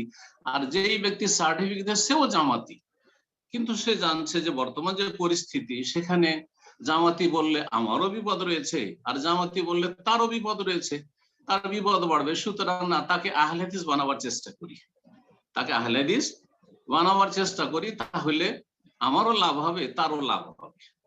যারা এইসব যে আহলে হাদিস, এই যে বাংলা ভাষাভাষী, অনেকে কিন্তু আহলে হাদিস বলে পরিচিত, অনেকে সালাফি আলেম বলে পরিচিত হয়ে গেছে, কিন্তু আসলে মূলত এরা সালাফি নয়। এদের ব্যাকগ্রাউন্ড দেখেন, এদের 10 বছর 20 বছর আগের ইতিহাস দেখেন, এরা কিন্তু এক সময় সৌদি আরবে আমাদের সাথে থেকেছে, এরা জামাত ইসলামের পাক্কা রুকুন ছিল, অ্যাক্টিভ কর্মী ছিল, এরা সব এইসব কাজগুলি করে গেছে। আর তারপরে দেশে গিয়ে দেখছে অবস্থা তো মানে প্রতিকূল অবস্থা, সুতরাং সেখানে গিয়ে অন্যরকম তারা ভান করা শুরু করেছে, আহলে হাদিস সেজেছে। আসলে কতটা আহলে হাদিস হয়েছে এই সময়গুলি যে ধীরে ধীরে গড়ে যাচ্ছে, এতে আপনারা ভালো করে বুঝতে পারেন যে কতটা তারা আহলে হাদিস হয়েছে। আল্লাহ যেন বুঝার তৌফিক দান করেন, এবং এইরকম যারা মুখোশধারী আহলে হাদিস হয়ে আছে তাদের মুখোশ উন্মোচন করার জন্য তৌফিক দান করেন। যদি এই বক্তা, যে বক্তাকে আহলে হাদিস বলা হচ্ছে গায়ের জোরে, সে যদি আহলে হাদিস হবে, তো সৌদি আরবে কয়েক বছর আগে যখন প্রোগ্রাম করার জন্য এসেছিল, আমি তখন দুবাইয়ে ছিলাম, সেই সময় তার প্রোগ্রাম কেন বন্ধ করা হলো? সৌদি আরবে কোনো আহলে হাদিস আলেমের প্রোগ্রাম বন্ধ করা হবে? হয়নি, আর হবে না। আলহামদুলিল্লাহ আমরা আছি, 23 বছর ধরে আছি, আর আলহামদুলিল্লাহ আমাদের সব প্রোগ্রাম হচ্ছে। সরকার জানছে যে কারা কোরআন সুন্নাহর কথা বলে আর কারা কোরআন সুন্নাহকে ভেঙে তারা ধর্মের নামে রাজনীতি করে, কারা গদিবাদী, ওরা জানে। যার ফলে আলহামদুলিল্লাহ আহলে হাদিস ওলামারা সৌদি আরবে দাওয়াতের কাজ করে যাচ্ছে, আর ইনশাআল্লাহ করতে থাকবে। কিন্তু যখন এই ইখওয়ানি জামাতি আসলো, তখন তার এখানে বক্তব্যকে বন্ধ করা হলো আলহামদুলিল্লাহ প্রশাসনের পক্ষ থেকে। এবং এখন বরং তার যে গুমরাহিগুলি একের পর এক শত শত যখন গুমরাহি তার শুরু হলো কয়েক বছর আগে থেকে, তার আগে তো সে মুখোশ পরিধান করেছিল, বোঝা যাচ্ছিল না, যদিও সে জামাতি ছিল। কিন্তু এই যে গুমরাহিগুলো একবার স্পষ্ট গুমরাহি, যেগুলি তাদের দলের লোকেরাও বলছে যে না এগুলো তাদের ভুল, তার ভুল, তো সেই সময় আমি বললাম আলহামদুলিল্লাহ যে সৌদি আরবে তার প্রোগ্রাম বন্ধ করা হয়েছিল, না হলে এতে আরো লোকেরা গুমরাহ হইত যে সৌদি আরবে সে প্রোগ্রাম করে এসছে। তো আশা করি বুঝতে পেরেছেন বিষয়টি, এবং মনে রাখবেন যে যারা সার্টিফিকেট দিচ্ছে তারা কেমন সালাফি, এটাও দেখার বিষয় রয়েছে। জমিয়তে আহলে হাদিস কি বলেছে? বাংলাদেশ জমিয়তে আহলে হাদিস বলেছে যে এই বক্তা সালাফি আহলে হাদিস। আন্দোলন আহলে হাদিস বলেছে যে এই বক্তা হাসালাফি। আর যদি বলে আর সেটা অবাস্তব হয়, তো সেটাও দলিল নাই কিন্তু। কারণ এক সময় এমন তারা আহলে হাদিসের কাছাকাছি এসেছে যে কিছু আহলে হাদিস প্রতারিত হয়েছে। গিররুন করিম হাদিসে রয়েছে, সুনান আবু দাউদ আর তিরমিজির হাদিস, আল মুমিনু গিররুন করিম। তো আমাদের আহলে হাদিস ভাইয়েরা গিররুন করিম, এরা ধোঁকা খেয়ে যায়, একটু প্রতারিত হয়ে যায়, আর এরা আখলাকের দিক থেকে করিমুল আখলাক। সুতরাং এরা করেছে কি নিজের স্টেজে নিয়ে এসে হাজির করে, সালাফি কনফারেন্সে নিয়ে এসে হাজির করে দিয়েছে। তো এগুলো যে ভুলগুলো হয়ে গেছে, ইজতিহাদি ভুলগুলো হয়ে গেছে, আর ভুল তারা মানে বুঝেছে যে হয়তো সালাফি, কিন্তু আসলে সালাফি নয়, ধোঁকা খেয়েছে। আমি আলহামদুলিল্লাহ শুরু থেকে জানি সৌদি আরবে 2002 সালে এই ব্যক্তির ওস্তাদ, যাকে অনেকে চাচা বলে থাকেন, ইখওয়ানি জামাতিদের চাচা, তাকে আহলে হাদিস বলে এখানে নিয়ে আসবে সৌদি আরবে। আলহামদুলিল্লাহ আল্লাহ নিয়ে আসেনি এখানে। তারপরে ধীরে ধীরে এখন স্পষ্ট হয়ে উঠলো মানুষের কাছে, সে আগে থেকে জামাতি ছিল, ইখওয়ানি ছিল, আর এখনো সে জামাতি। আর সেই ব্যক্তি আল্লামা আলবানী রাহিমাহুল্লাহ সম্পর্কে বলছে যে তিনি মুহাদ্দিস ফাকিহ নন, তিনি মুহাদ্দিস ফাকিহ না। কত বেশি বিদ্বেষ অন্তরে ভরা আছে। তারপরে এরা আহলে হাদিস, এক শ্রেণী মুগাফফাল আহলে হাদিসরা, বেশ কিছু দায়ী মুগাফফাল এরকম ছিল যারা বলে ফেললো যে মুক্ত আহলে হাদিস হয়েছে। তখন তাদেরকে আমি বলেছিলাম যে না, কখনো আহলে হাদিস হয়, কখনো এরা আহলে হাদিস হয়নি। এরা আপনাদের থেকে সুবিধা হাসিলের জন্য এরা নিজেকে আহলে হাদিস বলে প্রকাশ করছে। খবরদার, ধোঁকা খাবেন না, এক সময় সবকিছু সুস্পষ্ট হবে। আল্লাহ যেন বুঝার তৌফিক দান করেন। জাযাকুমুল্লাহু খাইরান। বারাকাল্লাহু ফিকুম। তো ইনশাআল্লাহ এরপর যে প্রশ্ন করবেন সাইদ আহমেদ, আপনি প্রশ্ন করুন।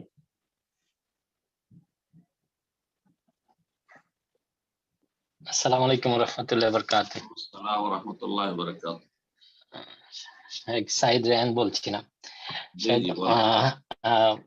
মাশাআল্লাহ, ছোট ভাই আমার প্রশ্নটা করে ফেলছেন। তো আমাদের একটু ছোট প্রশ্ন ছিল যে আজান দেওয়ার আগে উযু করা কি কোনো বাধ্যতামূলক কিনা, বা উযু না হলে কি আজান হবে কিনা, এই ব্যাপারে আপনার নসিহত কামনা করছি। জাযাকুমুল্লাহ খাইরান ওয়া আহসানাল জাযা। ওযু বা গোসল শর্ত হচ্ছে সালাতের জন্য, মিন শুরুতিস সালাহ, সালাতের শর্তের অন্তর্ভুক্ত হচ্ছে ওযু এবং গোসল। আজান সালাত নয়। সুতরাং আজানের জন্য না ওযু শর্ত রয়েছে, এমনকি গোসলও শর্ত নেই। তবে মসজিদের ভিতরে যেহেতু আজান দিতে হবে, সুতরাং বড় নাপাকি অবস্থায় না হওয়া উচিত। কিন্তু মসজিদের বাইরে, এমনকি কেউ যদি আজান দেয় মিনারাতে মসজিদের বাইরে, আর সময় হয়ে গেছে, এখন গোসল করতে গেলে মুয়াজ্জিন বেচারা দেরি হয়ে যাবে, তার বিকল্প কেউ নাই, কোনো অসুবিধা নেই। আজানের জন্য তাহারাত না বড় নাপাকের দিকে তাহারাত শর্ত রয়েছে, না ছোট নাপাকের থেকে। জি, তো উযু হচ্ছে একমাত্র সালাতের জন্য, আজানের জন্য নয়। হ্যাঁ, এতটুকু বলা যেতে পারে যে উত্তম হচ্ছে যে উযু করে এসে আজান দেবে, কারণ আজানের পরে আজান ইকামতের মাঝখানে এই সময় দোয়া কবুলের সময়, তারপরে এই সময় সালাত রয়েছে। নবী সাল্লাল্লাহু আলাইহি ওয়াসাল্লাম বলেছেন বাইনা কুল্লি আযানাইনি সালাতুন, বাইনা কুল্লি আযানাইনি সালাতুন, সালাতুন লিমান শাআ। দুই আজান মানে আজান ইকামতের মাঝখানে সালাত রয়েছে। তৃতীয়বারে বলে যে চাইবে, তাহলে এই সময়টাই বাইরে আবার উযু করতে আজান দিয়ে না গিয়ে, কিন্তু আজানের সময় হয়ে গেছে, কোনো অসুবিধা নেই, বিনা উযুতে আজান দেন, কোনো মাকরুহ নাই, কোনো আপত্তিকর নয়। জি, জাযাকাল্লাহ। বারাকাল্লাহু ফিকুম। সম্মানিত দিনী ভাই বোনেরা, নতুন ব্রাদাররা হয়তো লাইনে আছেন, যারা হয়তো অনেকে মেসেজ করছেন আমাদের ইনবক্সে যে প্রশ্ন করার জন্য সুযোগ চাচ্ছেন, তাদের উদ্দেশ্যে বলছি আমাদের এখানে প্রশ্ন করার জন্য হ্যান্ড রেজ করতে হবে অবশ্যই, এবং শুধু তাই নয়, আপনাকে আমরা অবশ্যই সিরিয়াল মেনটেন করব এবং সিরিয়াল অনুপাতে আপনাকে প্রশ্ন উত্তর দেওয়া হবে ইনশাআল্লাহ। আদারওয়াইজ আমরা প্রশ্ন নিতে পারবো না, আমরা আন্তরিকভাবে দুঃখিত। তো ইনশাআল্লাহ এই পর্যায়ে আমরা প্রশ্ন নিব। প্রশ্ন করবেন আরিফ, আপনি প্রশ্ন করুন। আসসালামু আলাইকুম শেখ। ওয়ালাইকুম আসসালাম ওয়া রাহমাতুল্লাহি ওয়া বারাকাতুহু। জি, বলেন। শেখ, আল্লাহ আপনার ভালো করুক। আমি ঢাকা থেকে আমিন বলছিলাম। আমিন। জি, শেখ, বলেন। আমার আব্বা আম্মার জন্য দোয়া করবেন, তাদের জন্য আল্লাহ পাক হেদায়েত দান করে এবং তারা যেন আল্লাহ হেদায়েত হেদায়েতের করুন। উপর টিকে থাকে মৃত্যু পর্যন্ত ইনশাআল্লাহ। আর আমার জন্য একটু দোয়া করবেন, আর আল্লাহ যাতে আমার অলসতাটা কাটিয়ে দেয় এবং পরিশ্রমটা একটু বাড়িয়ে দেয়, আর আমার সবকিছুতে একটু বরকত দেয়, বিশেষ করে আমার পড়ালেখাতে। আর আরেকটা জিনিস হলো যে শেখ, আল্লাহ ভালো বয়স করুন, প্রায় আল্লাহ ভালো 23-এর, করুন, আল্লাহ বরকত দান করুন। জি বয়স 23-এর মতো হয়ে গেল, তো একটু দোয়া করে দিবেন যাতে আল্লাহ যাতে সঠিক দিন মানে মানে জীবন সঙ্গী হিসেবে দান করে আর কি। ইনশাআল্লাহ আহলে আমিন হাদিসদের ইয়া ভিতর রাব্বাল থেকে আলামিন। যেন আল্লাহ দান কবুল করে। করুন। আল্লাহ আপনার মনের আশা পূরণ করুন। যতগুলি কথা বলেন সবগুলি আল্লাহ কবুল করুন, এবং আল্লাহ আপনার ভালো করুন। আপনার বাপ মাকে আল্লাহ হেদায়েত করুন, যারা বেঁচে আছে তাদেরকে হেদায়েত দান করুন, যারা দুনিয়া থেকে চলে গেছে আল্লাহ তাদের মাফ করুন, এবং আল্লাহ আপনাকে দিনের উপর অটল রাখুন। যৌবনকালে আল্লাহ গুনাহ থেকে বেঁচে থাকার তৌফিক দান করুন, আপনার জন্য নেক সঙ্গীর আল্লাহ ব্যবস্থা করুন, এবং আল্লাহ রাব্বুল আলামিন দিন দুনিয়ার সমস্ত কিছুতে রুজিতে আল্লাহ যেন বরকত দান করেন, এবং ইলমে আমলে দাওয়াতে সবকিছুতে আল্লাহ যেন বরকত দান করেন। ইনশাআল্লাহ এই পর্যায়ে প্রশ্ন করবেন শাহরিয়া নুমান, আপনি প্রশ্ন করুন।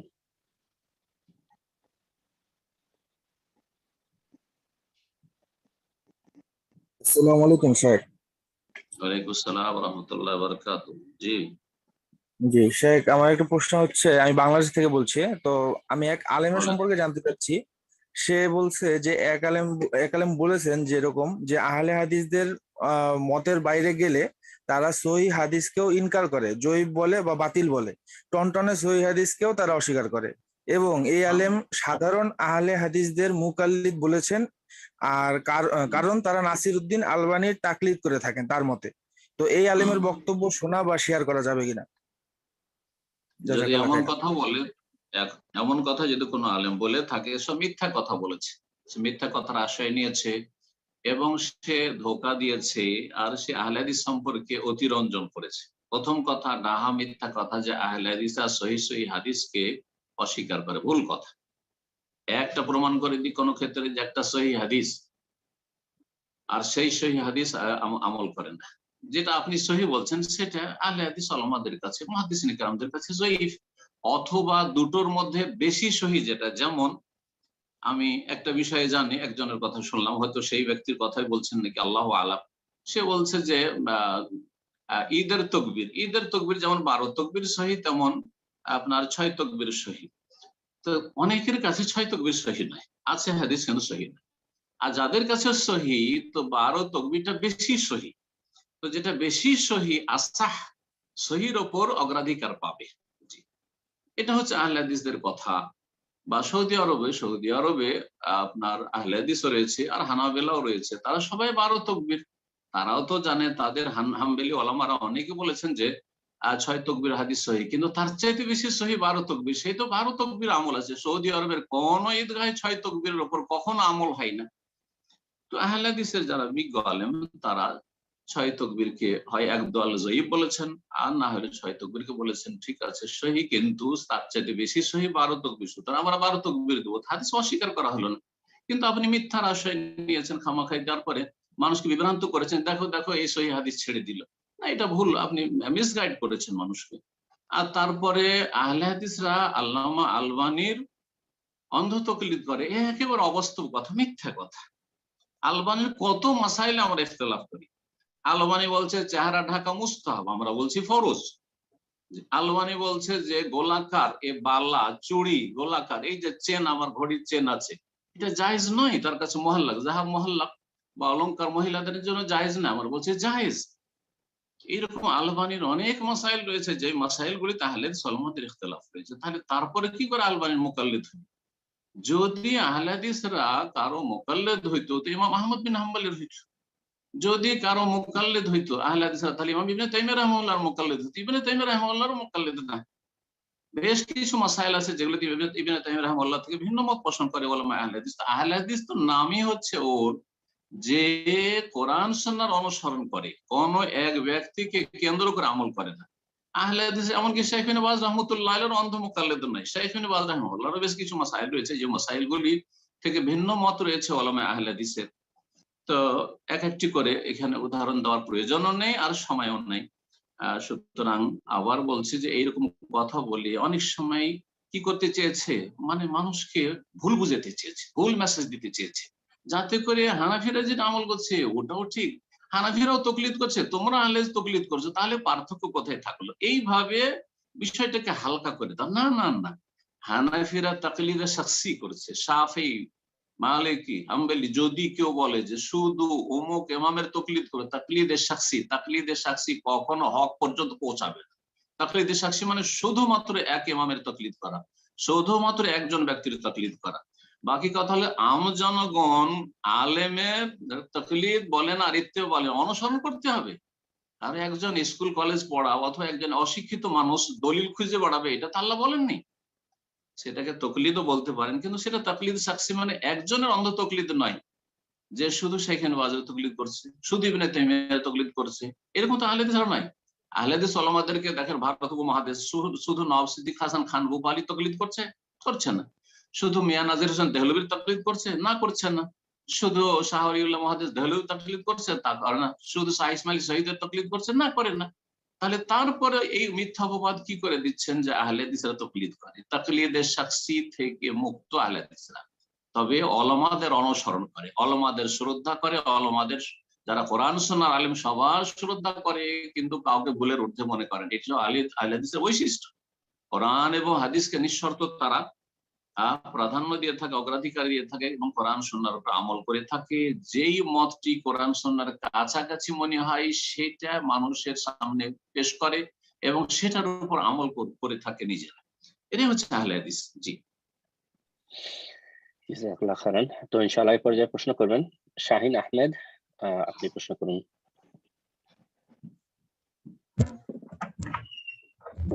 আসসালামু আলাইকুম রাহমাতুল্লাহি ওয়া বারাকাতুহু। ওয়ালাইকুম আসসালাম ওয়া রাহমাতুল্লাহি ওয়া বারাকাতুহু। জি বলেন। আপনার আলোচনা শুনে আমি এবং আমার পরিবার সত্য দিনের পথে চলার তৌফিক দান পেয়েছি। আল্লাহ তাআলা আপনাকে উত্তম প্রতিদান দান করুক এবং আল্লাহ তাআলা আপনার নেক হায়াত দান করুক, জান্নাতুল ফেরদৌস দান করুক। আমিন আমিন। আমার প্রশ্নটা ছিল আমার নানা নানি। কোথা থেকে বলছেন? আমি সৌদি আরব থেকে বলছি, জেদ্দা থেকে। জেদ্দা, মাশাআল্লাহ। জি জি। আমার নানা নানি ইন্তেকালের কয়েক বছর আগে থেকে ওনার এক তরিকার বাবার দরবারের আপনার মুরিদ হয়েছে। তো সেটার নাম হচ্ছে চন্দ্রপাড়া। তো সেখানকার সেই দরবারের তরিকার ওনারা খেদমতে ছিল। তো ওই অবস্থায় তারা ইন্তেকাল করছে। তো ওই তরিকার অনুসারে আমার মা বাবা ছিল। তো এখন আমার মা বাবা পরিবর্তন হয়েছে, সঠিক দিনের বুঝ পাইছে, কিন্তু আমার নানা নানি ওই অবস্থায় মারা গেছে। কিন্তু আমার মার মনে এখনো কষ্ট ওই বিষয় নিয়ে যে আমার মায়েরা এভাবে মারা গেল। তখন জানার বিষয়টা হলো শাইখ, তাদের মানে পরিস্থিতি বা অবনতি কি হবে বা তাদের জন্য কি দোয়া করা যাবে কিনা, এটা জানার জন্য। আর আমার মামা মামি এখনো সেই তরিকার আছে। তো তাদের সাথে আমাদের সম্পর্কটা কিভাবে কিরকম রাখবো বা কি আসে, সেটা যদি একটু বিস্তারিত বলতেন। আর চন্দ্র পড়ার তরিকা সম্পর্কে যতটা আমার জানা আছে, তাদের কয়েকটা বই আমার কাছে এসেছিল, আমাদের ভাইরা যারা তওবা করে এখানে দাম্মাম বা আশেপাশে থাকেন, নিয়ে এসে আমি দেখেছি তারা বেরেলভি আকিদার মানে বড় শিরকি আকিদার লোক। তারা দেওবন্দি সুফি নয়, তারা হচ্ছে বেরেলভি সুফি। তো বেরেলভি সুফিরা বড় বড় শিরকে লিপ্ত, তারা স্পষ্ট শিরকে লিপ্ত, গায়রুল্লাহর কাছে তারা সাহায্য চেয়ে থাকে। সুতরাং কেউ যদি এই রকমের ধরেন দেওয়ানবাগি বা আটরসি, মাইজ ভান্ডারি, ফুলতলি বা চন্দ্রপাড়া এসব যদি বা এই ধরনের যতগুলি আছে বেরেলভি আকিদা, এই অবস্থায় মারা যায় তাহলে বড় শিরকের অবস্থায় মারা গেছে। কিন্তু যেহেতু আমরা নিশ্চিত না যে একটি লোক শেষ অবস্থায় কি আসলে শিরকের উপর মারা গেছে, না হয়তো তাওহীদ বা হেদায়েত নসিব হয়ে গেছে, এই সম্ভাবনা আছে। আর তারপরে তাদের মধ্যে অজ্ঞতা কাজ করছিল, সেই সময় ঘরে ঘরে দাওয়াত পৌঁছেনি বা গ্রামে গ্রামে দাওয়াত পৌঁছেনি, তো হতে পারে আপনার নানা নানির কাছে দাওয়াত পৌঁছেনি, এটা একটা সম্ভাবনা আছে। যার ফলে আমি যেটা পরামর্শ দেব এবং এটাই বলে থাকি, আমাদের অনেক ভাইরা এই ধরনের সমস্যাগুলি নিয়ে আমাদেরকে বলেন, তখন বলি যে যারা দুনিয়া থেকে চলে গেছে তাদের ক্ষেত্রে দোয়া করে, দোয়া বন্ধ করিয়ে না, মাগফিরাতের দোয়া করতে থাকেন। হতে পারে আল্লাহ মাফ করে দেবেন যদি ক্ষমাযোগ্য থাকে, আর যদি ক্ষমাযোগ্য না হয় তো আল্লাহ মাফ করবে না, আপনার দোয়াতে যায় আসে কি। আল্লাহ রাব্বুল আলামিন রাসূলুল্লাহ সাল্লাল্লাহু আলাইহি ওয়াসাল্লামকে বলেছেন, মুনাফিক যখন মারা গেল, ইবনে মুনাফিকরা মুনাফিকি অবস্থায় বড় কুফরি অবস্থায় যখন মারা গেল, তাদের সম্পর্কে আল্লাহ কোরআনে কারীম সূরা তাওবাতে বলেছে, ইস্তাগফির লাহুম আও লা তাস্তাগফির লাহুম, এদের জন্য তুমি ক্ষমা চাও আর না চাও, ইন তাস্তাগফির লাহুম ৭০ মাররা, এই মুনাফিকদের জন্য ৭০ বার করেও যদি ক্ষমা চাও হে রাসূল, ফালা ইয়াগফির আল্লাহ, আল্লাহ কখনো মাফ করবেন না, কখনো মাফ করবেন না। তাহলে আপনি যদি আল্লাহর কাছে ক্ষমা চান আর আসলে ক্ষমাযোগ্য না হয়, আপনার আম্মা ক্ষমা চাইছে ওনার আব্বার জন্য, আপনার নানা নানির জন্য, যদি ক্ষমাযোগ্য না হয় তা আল্লাহ মাফ করবেন না। কিন্তু যেহেতু নিশ্চিত জানে হতে পারে যে আল্লাহর কাছে ক্ষমাযোগ্য, সুতরাং কেন দোয়া বন্ধ করবেন, আপনি দোয়া করতে থাকেন। আল্লাহ তাআলা আলাম। আর আল্লাহ শুকরিয়া আদায় করেন যে আলহামদুলিল্লাহ আপনাকে হেদায়েত করেছেন, আপনার বাপ মাকে হেদায়েত করেছেন, তাদেরকে বলে আল্লাহ শুকরিয়া আদায় করুন। তারপরে যে মনোকষ্ট হচ্ছে আপনার আমার, এর জন্য সান্ত্বনামূলক এর চাইতে ভালো বিষয় আর হইতে পারে না যে আপনার আম্মার বাপ মায়ের চাইতে বেশি গুরুত্বপূর্ণ ব্যক্তি হচ্ছেন মুহাম্মদ রাসূলুল্লাহ সাল্লাল্লাহু আলাইহি ওয়াসাল্লাম বাপ মা। মুহাম্মদ রাসূলুল্লাহ সাল্লাল্লাহু আলাইহি ওয়াসাল্লাম বাপ মাও কুফরের অবস্থায় মারা গেছে, জাহেলিয়াতের যুগে শিরকের অবস্থায় মারা গেছে। ইব্রাহিম আলাইহিস সালামের চাইতে আর কি আগে হইতে পারে? ইব্রাহিম আলাইহিস সালাম আমার চাইতে শ্রেষ্ঠ, সবার চাইতে শ্রেষ্ঠ রাসূলুল্লাহ সাল্লাল্লাহু আলাইহি ওয়াসাল্লামের পরে তিনি আল্লাহর খলিল। তার বাবা কুফরের অবস্থায় মারা গেছে, সুতরাং আপনার আম্মার আব্বা আম্মা যদি শিরকের অবস্থায় মারা গিয়ে থাকে, এতে বড় সান্ত্বনা রয়েছে, আল্লাহ রাব্বুল আলামিনের হিকমা রয়েছে। সুতরাং ধৈর্য ধারণ করতে হবে, যেমন ইব্রাহিম আলাইহিস সালাম ধৈর্য ধারণ করেছেন, মুহাম্মদ রাসূলুল্লাহ সাল্লাল্লাহু আলাইহি ওয়াসাল্লাম ধৈর্য ধারণ করেছেন, অনুমতি চাইলেন মায়ের জন্য যে হে আল্লাহ, সহিহ মুসলিমের হাদিস রয়েছে, আমি তোমার কাছে অনুমতি চাইছি আমার আম্মার কবরটা একটু দেখবো। ইস্তাজান্ত রাব্বি আন আযুরা কবরা উম্মি, আমার আম্মার কবরটা দেখার জন্য। জিয়ারা মানে কিন্তু দোয়া করেন, আমাদের সমাজে আছে জিয়ারা মানে দোয়া করা ভাবে। আমি কবরটা ভিজিট করতে চাইলাম, দেখতে চাইলাম, ওজেন আলী, আমাকে আল্লাহ বল ঠিক আছে তোমার মায়ের কবর তুমি আবুয়াই রাস্তায় পড়ছে, তুমি দেখে এসো। মক্কা থেকে মদিনা যাচ্ছিলেন অথবা মদিনা থেকে মক্কা যাচ্ছিলেন। সুমাস্তাজান্ত রাব্বি, তারপরে ওখানে কবরের কাছে কি আল্লাহর কাছে অনুমতি চাইলেন, আল্লাহ যখন কবরের কাছে এসেছি এক নজর দেখতে পেলাম, আনাস্তাগফিরাল্লাহ, যে আমি আমার আম্মার জন্য ক্ষমা চাইবো, কুফরি শিরকের অবস্থা আমার আম্মা মারা গেছে। ফালাম ইউজাল্লি, আমাকে অনুমতি দেওয়া হলো। সাইয়্যিদুল মুরসালিন, সবচেয়ে শ্রেষ্ঠ মানুষ মুহাম্মদুর রাসূলুল্লাহ রাহমাতুল লিল আলামিন, তাকে অনুমতি আল্লাহ দেন। সুতরাং আক্ষেপ করার কিছু নেই, যার যেটা ভাগ্যে ছিল এবং যে যেমন কর্ম করেছে, শুধু ভাগ্যের দোষ দিলে হবে না, কর্মেরও দোষ ছিল, চেষ্টা করেনি, না হলে অবশ্যই হিদায়াত হয়তো পেত। মানুষ চেষ্টা করে, আল্লাযীনা জাহাদু ফিনা লানাহদিয়ান্নাহুম সুবুলানা, চেষ্টা করলে অবশ্যই আল্লাহ রাস্তা বের করে দেবেন। আল্লাহর কাছে দোয়া করতে হিদায়াতের জন্য এবং চেষ্টাও করে যেতে হবে, ইলম হাসিলের চেষ্টা করতে হবে, ইলম শিক্ষা সব আগে ফরজ। আল্লাহ যেন তৌফিক দান করেন এবং আল্লাহ আপনার আম্মাকে ধৈর্য ধারণের তৌফিক দান করেন, আপনাদেরকে ধৈর্য ধারণের তৌফিক দান করেন এবং শুকরিয়া আদায়ের তৌফিক দান করেন যে আল্লাহর বড় নিয়ামত পেয়েছেন, হিদায়াত করেছেন। আল্লাহ আপনাদেরকে ভালো রাখুন, দিনের পর আল্লাহ। জি। জাযাকাল্লাহ খায়ের শেখ। তো ব্রাদার একটু লম্বা প্রশ্ন করেছিলেন, আর একটু এর সাথে সম্পৃক্ত ছিল, ওনার মামা মামির কথা প্রশ্ন করেছিলেন, তারা এখনো হেদায়েতে আসেননি, তাদের সাথে তার কি ব্যবহার হবে বলে উনি বলেছেন। কি কি প্রশ্ন করছেন বুঝলাম না। যে উনি বলছিলেন যে ওনার মামা মামি এখনো গোমরাহির ভিতরে আছেন, বিধায় ওনাদের সাথে তার কি ব্যবহার, তাদের ও কি ব্যবহার আচ্ছা, হবে। হ্যাঁ হ্যাঁ হ্যাঁ, আসলে যে বিভিন্ন দিক নিয়ে প্রশ্ন করেছে, এটি তো লম্বা হয়ে গেছে। মামা মামি এখনো সেই চন্দ্রপড়ার মুরিদ অথবা শিরকি আকীদায় বিশ্বাসী, এখনো ওই পথে রয়েছে, তো তাদের সাথে কেমন আচরণ করবে এর উত্তর এর আগে দিয়েছি, সেই জন্য সেদিকটা আমি একটু উপেক্ষা করেছি। সেটা হচ্ছে যে তাদের সাথে রোগীর মতো আচরণ করবে। করোনায় আক্রান্ত, করোনা জামানা চলছে, করোনায় আক্রান্ত রোগীর সাথে আপনার যদি নিকট আত্মীয়, কেমন আচরণ করবেন? হ্যাঁ, তাদের পরিচর্যা করবেন, হ্যাঁ, তাদেরকে সুস্থ করার চেষ্টা করবেন, কিন্তু দূরত্ব বহাল রেখে, নিজেকে রক্ষা করে, যে আমি যাতে আক্রান্ত না হই, আমি নিজেকে বাঁচিয়ে তাদেরকে সুস্থ করার চেষ্টা করব। ঠিক ওই রকম আচরণটা মামা মামির সাথে করবেন। গোমরাহ পথভ্রষ্ট সমাজে, পরিবারে, দেশে, এলাকায় যেখানে আছে তাদের সাথে আচরণ করবেন। নিজে যেন ক্ষতিগ্রস্ত তাদের গোমরাহির কারণে না হন। আপনি তাদের গোমরাহি থেকে আল্লাহর কাছে পানাহ চাইবেন, আল্লাহ আমাকে বাঁচিয়ে রাখুন, এবং যথাসাধ্য চেষ্টা করবেন যে আমি যাতে করে সেই পথের পথিক না হই। এলমের মাধ্যমে, আমলের মাধ্যমে, তৌহিদ প্রতিষ্ঠার মাধ্যমে, সুন্নতের অনুসরণের মাধ্যমে, এবং তাদেরকে দাওয়াত দিতে থাকবেন। তাদেরকে দাওয়াত দেওয়া হচ্ছে তাদের ঔষধের ব্যবস্থা করা, চিকিৎসার ব্যবস্থা করা। তাদের চিকিৎসা হচ্ছে তাদেরকে তৌহিদের দাওয়াত দেবেন, সুন্নাহর দাওয়াত দেবেন, ভালো ভালো কোরআন সুন্নাহর যারা আহলে হাদিস সালাফি আলেমরা রয়েছে তাদের আলোচনাগুলি শোনার জন্য দেবেন, তাদের লিখনীগুলো পড়তে দিবেন, পড়তে পারলে তাদের হেদায়েতের চেষ্টা করবেন। রোগী ভালো হইলো তো আলহামদুলিল্লাহ, যদি না ভালো হয় তো তার ভাগ্য খারাপ, সে ভালো হইল।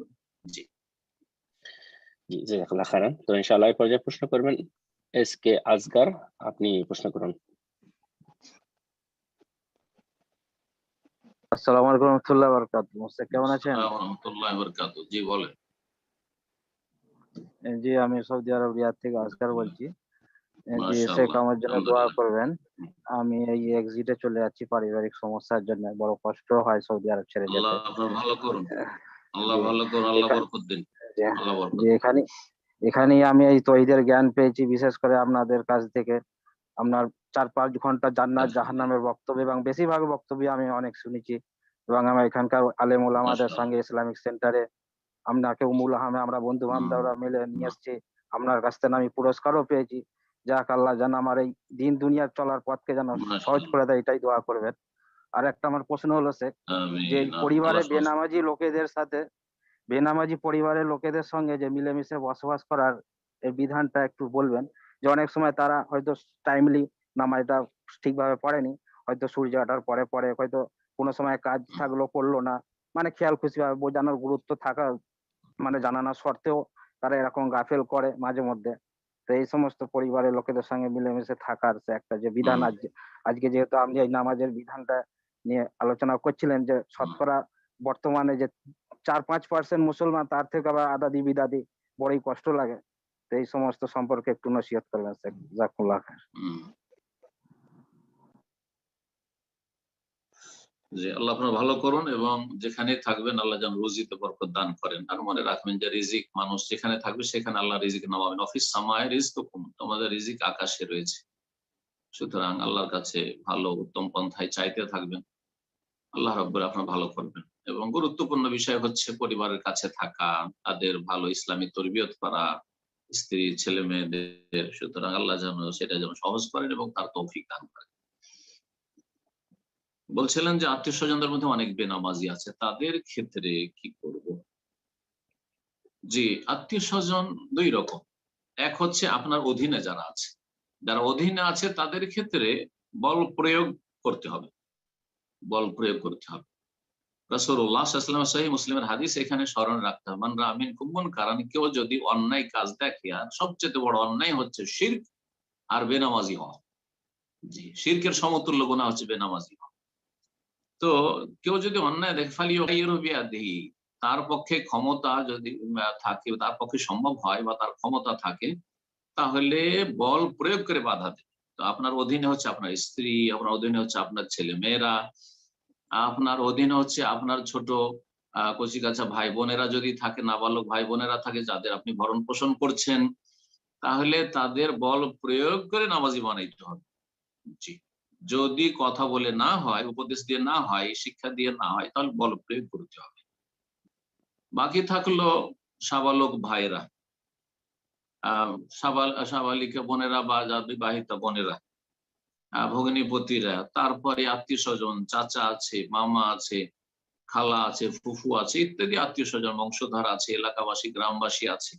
তাদের ক্ষেত্রে দ্বিতীয় স্তর ফাইনলামিয়াস্তাতে বল প্রয়োগ করার যেখানে ক্ষমতা নেই, আর বল প্রয়োগ হয় সরকার করে গোটা দেশের মানুষের উপর, আর না হলে প্রতিটি বাড়ির অভিভাবক করবে তার অধীনের লোকদের উপর। বাকি অন্যান্য যারা রয়েছে আপনার অধীনে নয় যারা, তাদের ক্ষেত্রে ফাবেল ইসানি কথার দ্বারা অন্যায়ের প্রতিবাদ করতে হবে। তাহলে তাদেরকে আপনাকে উপদেশ দিতে থাকতে, বলতে থাকবেন, নামাজ পড়ুক আর না পড়ুক বলতে থাকবেন যে চলেন ভাই নামাজ পড়ি, মামা চলেন নামাজ পড়ি, বড় ভাই চলেন নামাজ পড়ি, ভাই চলেন নামাজ পড়ি ইত্যাদি।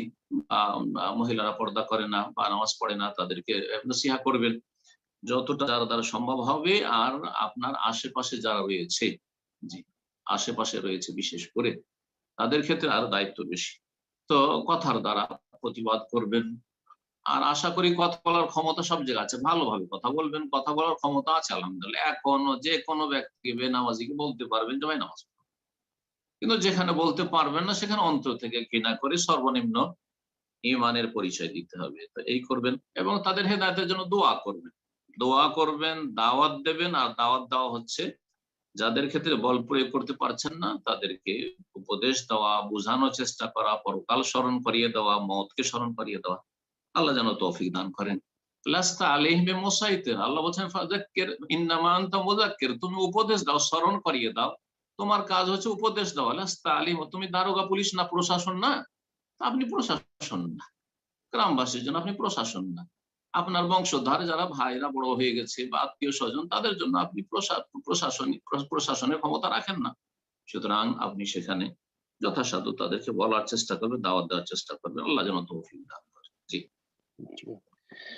ইনশাআল্লাহ এই পর্যায়ে প্রশ্ন করবেন তাসলিমা বেগম, আপনি প্রশ্ন করুন। আসসালামু আলাইকুম স্যার, আমি লস এঞ্জেলস থেকে বলছি। আসসালামু আলাইকুম ওয়া বারাকাতুহু। জি বলেন। কেমন আছেন স্যার? আলহামদুলিল্লাহ, জি স্যার, আল্লাহ ভালো করুন, বলেন। ঢুকি না 1 মাস যাবত, কিন্তু শুনি অ্যাড হই আপনার ওই যে বৃহস্পতিবারে অনেকগুলো কোশ্চেন অ্যান্সার করেন, ওগুলি শুনি, অনেক ওগুলো থেকে অনেক নিজের অ্যান্সার গুলো মিশে যায়, তাই আর ঢুকি না। সবাই শুনি, আলহামদুলিল্লাহ, অনেক উপকার হয় আপনার ওটা স্যার। প্রতিদিনের একটা করে কোশ্চেনও থাকে, ওগুলো শুনি, অনেক উপকার। আলহামদুলিল্লাহ, আল্লাহ সিস্টার আপনার প্রশ্ন থাকলে প্রশ্ন করুন। প্রশ্ন তাহলে বলেন। স্যার প্রশ্ন আছে? আমার ছেলে, জি প্রশ্ন তাহলে বলেন। আমার ছেলেটার জন্য দোয়া করবেন। ও 13 বছর শেষ হবে অক্টোবরে। তো ওরে মাদ্রাসায় দিছি অনলাইনে, আল্লাহ আপনার ভালো করুন, হেফসও দিছি অনলাইনে। আল্লাহ কবুল করুন। এখন ও 29 পড়া মাশাআল্লাহ, শেষ করছে, 30 হইতেছে। 5 ওয়াক্ত মসজিদেও নিয়ে যায়, কিন্তু সে গেমস খেলে, বুঝছেন, উঠে না, খুব রাগ করে। তা আমার পক্ষে তো ওরে ই করা খুব কঠিন হয়ে যায় মাঝে মাঝে। অসুবিধা নেই, গেম খেলে কাবিরা গুনাহ নাই, তবে দোয়া করতে থাকেন, আল্লাহ হেদায়েত করবেন। বাবা তো জানেন যে কোনো কিছু করে না, তাকে আমার পক্ষে তো এখানে। জি সিস্টার, অনেক ব্রাদার আর কোনো প্রশ্ন নেই আপনার মনে হয়? সংক্ষিপ্ত প্রশ্ন করার চেষ্টা করবো আমরা। মূল বিষয়বস্তু আমি অলওয়েজ রিকোয়েস্ট করবো আপনাদেরকে। অনেক জি উনি মূলত ওনার ছেলের জন্য দোয়া চেয়েছেন, এটি আর কি মূলত চলে। জি তো ইনশাআল্লাহ দোয়া করেন, ইনশাআল্লাহ ইনশাআল্লাহ দোয়া করছি, আল্লাহ কবুল করুন এবং আপনার দোয়া কবুল করুন ইনশাআল্লাহ। আল্লাহ ভালো করুন আপনার ছেলের, জি পরিবারে। জাযাকাল্লাহ খাইরান। তো ইনশাআল্লাহ এই পর্যায়ে প্রশ্ন করবেন ঠিক আছে শাহিন ইয়াসির, জি আপনি প্রশ্ন করুন। শামিন ইয়াসির, আপনি প্রশ্ন করুন। আসসালামু আলাইকুম ওয়া রাহমাতুল্লাহি ওয়া বারাকাতুহু। আসসালামু আলাইকুম ওয়া বারাকাতুহু। জি বলেন। জি স্যার, আমার নামাজ থেকে দুই জায়গা থেকে একটু দুটো প্রশ্ন প্লিজ। একটা হচ্ছে যে আমরা যখন, যে বাংলাদেশ ঢাকা থেকে, যে একটা হচ্ছে যে আমরা যখন সেজদার মাঝখানে বসে তখন ওই যে বলে আল্লাহুম্মা আগফিরলি ওয়ারহামনি ওয়াফিনি ওয়াহদিনি ওয়ারজুকনি, আমি এই 5টা বাক্য বলি। কোথাও কোথাও আরো দেখা যায় যে 7টা বাক্য। তো আমার এই 5টা বাক্য বললে কি ঠিক আছে কিনা? আর আরেকটা হচ্ছে ওই যে আমরা যখন তাশাহুদ শেষ করে, ওর চাইতে সহজ বলেন। যে আমরা যখন তাশাহুদ শেষ করে যখন আল্লাহর কাছে 4টা জিনিসের জন্য পানা চাই, ওই যে আমি এটা বলি আল্লাহুম্মা ইন্নী আউযু বিকা মিন আযাবিল কবর ওয়া মিন আযাবিল জাহান্নাম ওয়া মিন ফিতনাতুল মাহিয়াল মামাত ওয়া মিন ফিতনাতুল দাজ্জাল। আবার কোথাও কোথাও লেখা আছে যে আল্লাহ, চারটা বুঝে নিয়েছি, এখন আপনার প্রশ্ন বলেন। আমার প্রশ্ন হচ্ছে যে এইটা এভাবে বললে কি ঠিক আছে নাকি মানে ভুল হচ্ছে, মানে এভাবে বললে কি ঠিক আছে নাকি ভুল হচ্ছে আমারটা? ঠিক আছে, সবটাই ঠিক আছে। সবচাইতে ছোট দোয়া 2 সেজদার মাঝখানে রব্বেক ফিরলি রব্বেক ফিরলি রব্বেক ফিরলি। কারো যদি এর বেশি মুখস্থ না থাকে রব্বেক ফিরলি রব্বেক ফিরলি রব্বেক ফিরলি, এটাও হাদিসে আছে। আবার কেউ যদি বলে আল্লাহুম্মা গফিরলি ওয়ারহামনি ওয়াহদিনি ওয়াআফিনি ওয়ারযুকনি, 5টি প্রসিদ্ধ। আবার কোন কোন রিওয়ায়াতে তার সাথে ওয়াজবুরনি ওয়ারফানি, এই 7টি বাক্য রয়েছে। এটাও সহিহ, এটাও যঈফ নয়, সব সহিহ। সুতরাং যে কোনোটা বললেই চলবে, সবগুলি 7টায় বলেন ভালো, 5টি বলেন ভালো, শুধু রব্বেক ফিরলি বলেন ভালো, চলবে, সমস্যা নেই। আর যে বললেন দোয়া, এতে দোয়ায়ে মাসুরা আত্তাহিয়াত আর দুরুদের পরে, সেই ক্ষেত্রে 4টি ছাড়াও আরো বেশিও আছে কিছু রিওয়ায়াতে। আল্লাহুম্মা ইন্নী আউযু বিকা মিন আযাবিল কবরি ওয়া মিন আযাবিজ জাহান্নাম ওয়া মিন ফিতনাতিল মাসিহিদ দাজ্জাল ওয়া ফিতনাতিল মাহিয়া ওয়াল মামাত ওয়া মিনাল মাসামি ওয়াল মাগরাম, কোন কোন রিওয়ায়াতে আছে। সুতরাং সেটাও যদি বলেন তাও ভালো, জি আরো ভালো, কোনো অসুবিধা নেই। কোন একটা যেগুলো হাদিসে এসছে বললেই চলবে, জি সুন্নাত। তারপর এটা বলা সুন্নাত, কেউ যদি নাও বলে দরুদ পর্যন্ত পড়ে না, ইনশাআল্লাহ সালাত হয়ে যাবে, তবে সময় পেলে অবশ্যই পড়বে। জি জাযাকাল্লাহ খাইরান। তো এবার যে প্রশ্ন করবেন সোহানা খান, আপনি প্রশ্ন করুন।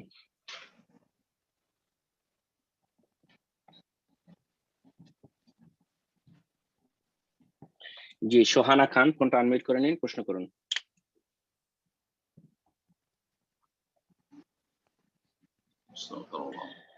সম্মানিত দিনী ভাই বোনেরা, আমরা প্রোগ্রামের শেষ পর্যায়ে চলে এসেছি, তো ইনশাআল্লাহ আমরা আরেকজনকে সুযোগ করে দিচ্ছি। আর যারা প্রশ্ন করবো আমরা একটু অ্যালার্ট থাকবো, যখন আপনার নাম বলা হবে প্রশ্ন করার চেষ্টা করবেন সাথে সাথে ইনশাআল্লাহ। সে পর্যায়ে প্রশ্ন করবেন তানভীর হোসেন খন্দকার, আপনি প্রশ্ন করুন। জি আসসালামু আলাইকুম শাইখ।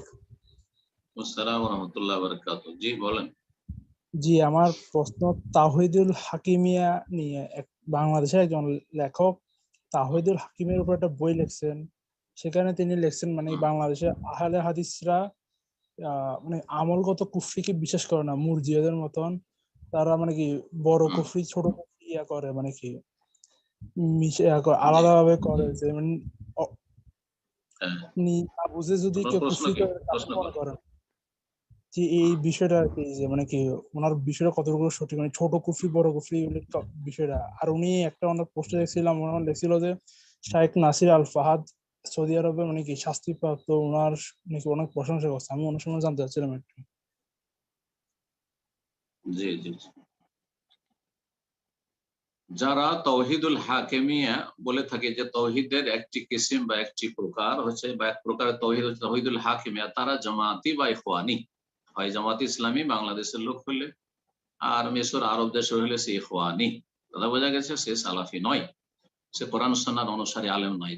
তারা গদিবাদী, তারা ধর্মকে পুঁজি করে তারা ক্ষমতায় যেতে চায়। তাদের মুখ্য উদ্দেশ্য, ইসলামের মুখ্য উদ্দেশ্য, বড় ইবাদত হচ্ছে ক্ষমতা দখল করা। একামতে দিন মানে একামতুল হুকুমা ইসলামিয়া, তাদের ভাষায়, মওদুদির ভাষায়। ক্ষমতা দখল করা হচ্ছে সবচেয়ে বড় ইবাদত। মৌলানা মওদুদির কিতাব থেকে পড়ে শুনিয়েছি, তাফহিমাতে রয়েছে নামাজ, রোজা, হজ, যাকাত, ये बड़ी इबादत के लिए ट्रेनिंग कोर्सेज हैं। বড় ইবাদতের জন্য এগুলি হচ্ছে ট্রেনিং কোর্স, এগুলি কোনো মুখ্য ইবাদত না, এগুলি ওসিলা, মাধ্যম শুধু। কোথায়? ওই বড় ইবাদত হচ্ছে গদিতে পৌঁছা, ওইটার জন্য। এটা হচ্ছে জামাত ইসলামী আর ইখওয়ানিদের ধর্মের খোলাসা। তো যারা তাওহীদুল হাকিমে বলে থাকে, মানে আল্লাহর হুকুমের ক্ষেত্রে তাওহীদের কথা যারা বলে থাকে, তাওহীদুর রুবুবিয়্যাহ, তাওহীদুল উলুহিয়্যাহ, তাওহীদুল আসমা সিফাত, যে সালাফদের যুগ থেকে চলে আসছে, এটাতে তারা বিশ্বাসী নয়। তারা মূলত সহিহ আকীদা মানহাজের লোক নয়, তারা হচ্ছে ইখওয়ানি বা জামাতি, ভালো করে শুনে। এবং তাদের কথা হচ্ছে ওয়াসার, জি, তাদের তাওহীদ সম্পর্কে কোনো জ্ঞান নেই, সেজন্য এই ধরনের কথা বলে থাকে। তাওহীদুল হাকিমা, আল্লাহর হুকুম চলবে, এটা তাওহীদের রুবুবিয়্যাহরই একটা অংশ। তৌহিদ রুবুবিয়্যাহ মানে আল্লাহর কাজে আল্লাহর তৌহিদ প্রতিষ্ঠা করা। তৌহিদ রুবুবিয়্যাহ কাকে বলা হয়? আল্লাহর কাজে আল্লাহর তৌহিদ প্রতিষ্ঠা করা, আল্লাহ একত্ব প্রতিষ্ঠা করা। তো আল্লাহর কাজ হচ্ছে হুকুম দেওয়া। আলা লাহুল খালকু ওয়াল আমরু, শুনে রাখো যে সৃষ্টি আল্লাহর, সুতরাং হুকুম আল্লাহ। তো আল্লাহ রাব্বুল আলামিনের হুকুমের জন্য তাওহীদুল হাকিমে আলাদা করে বলতে হবে তো কোনো প্রয়োজন নেই। তাওহীদ রুবুবিয়্যাহতে আল্লাহর বহু কাজ, অসংখ্য কাজ রয়েছে, তার একটি হচ্ছে আল্লাহর হুকুম, যে আল্লাহর বান্দার উপর আল্লাহর হুকুম চলবে, এই একটি বিষয়। সুতরাং এটা যারা তাওহীদুল হাকিমের ভাগ করেছে তারা হচ্ছে জামাতে ইখওয়ানি। 2 নম্বর যে বিষয়টি বলছেন যে আহলে হাদিসরা আপনার তাওহীদ হুকুমের ক্ষেত্রে যে মানবরচিত বিধান দিয়ে ফয়সালা করলে কুফর বলেন না, সব অবস্থায় কুফর না, বা আমলি কুফর মানে ছোট কুফর, আমলি কুফর মানে ছোট কুফর, আর কুফর সবগুলি বড় কুফর নয়। ইবনে আব্বাস রাদিয়াল্লাহু তাআলা আনহুমা যে কোরআন কারীমে আয়াতগুলি রয়েছে, ওমান লাম ইয়াহকুম বিমা আনজালাল্লাহু ফাউলাইকা হুমুল কাফিরুন, ওমান লাম ইয়াহকুম বিমা আনজালাল্লাহু ফাউলাইকা হুমুল ফাসিকুন, ওমান লাম ইয়াহকুম বিমা আনজালাল্লাহু ফাউলাইকা হুমুল যালিমুন, সেই ক্ষেত্রে বলেছেন এই কুফরটা সেই কুফর না যে কুফরটা তোমরা বড় কুফর মনে করে থাকো, বরং এটা হচ্ছে কুফরুন দুনা কুফর, এটি হচ্ছে বড় কুফরের নিচের ছোট কুফরি। তার মানে সেটা হচ্ছে ফাসিকি কুফর, সেটা বড় কুফর নয়, ইসলাম থেকে বহিষ্কৃতকারী কুফর নয়। যেমন হাদিসে রয়েছে সেবাবুল মুসলিমে ফুসুকুন ওয়া কিতালুহু কুফরুন, মুসলিমকে গালমন্দ করা হচ্ছে ফাসিকি কাজ, আর মুসলিমের সাথে লড়াই মারামারি করা হচ্ছে কুফরি কাজ। তাহলে কি, যদি মুসলিমদের মারামারি চলে দুটো দলে বা দুটো দেশে অথবা 2 জন ব্যক্তিতে, তো 2 জনকে কাফের বলবেন না? কাফের নাই, তো কাজটি তাদের হচ্ছে কুফরি, মানে ছোট কুফরি। বড় কুফরি ইসলাম থেকে বহিষ্কৃত করে না, মানে সে ইসলাম থেকে বহিষ্কার হয়ে কাফের হয়ে যায় না মারামারি করলে, কিন্তু ফাসিক হয়। হালাল মনে করলে তখন কাফের হয়। তো ঠিক ওই রকম কেউ যদি মানব রচিত বিধানকে হালাল মনে করে যে না এটাই ঠিক, এটাই হচ্ছে সমাধান বা এটা বৈধ, তাহলে তখন বড় কুফর হবে। আর না হলে যদি বলে যে আমরা পারছি না কোরআনের আইনের বাস্তবায়ন করতে, অথবা এই সময়টা আমাদের পক্ষে সম্ভব নয় ইত্যাদি, কিন্তু আমরা মানি কোরআন কারীমের বিধান মানি, চোরের হাত কাটা মানি, কিসাস মানি, দণ্ডবিধান ইসলামে যা আছে এগুলো মানি, তাহলে এটি হচ্ছে ফাসিকি, এটি হচ্ছে কুফরুন দুনা কুফর, ছোট কুফরি, বড় কুফরি নয়। তো এরা মিথ্যা অপবাদ দিতে পারে, জামাতে ইখওয়ানিরা এরা শিয়া রাফেজিদের অনুসারী, তো সুতরাং এরা মিথ্যা অপবাদ দিতে পারে। আহলে হাদিসকে বদনাম করার জন্য এরা যখন তখন বিভিন্ন ভাবে মিথ্যা অপবাদ দিয়ে থাকে। আল্লাহ রাব্বুল আলামিন যেন তাদের অনিষ্ট থেকে হেফাজত করে। আমিন। অনেক সময় শেখ, তো আজকের একটা সর্বশেষ প্রশ্ন নিচ্ছি ইনশাআল্লাহ। এর মাধ্যমে ইনশাআল্লাহ আজকে প্রোগ্রাম শেষ হবে। আজকের প্রোগ্রামের সর্বশেষ প্রশ্ন করবেন মোহাম্মদ আলতাফ বিন আনোয়ার। আপনি প্রশ্ন করুন।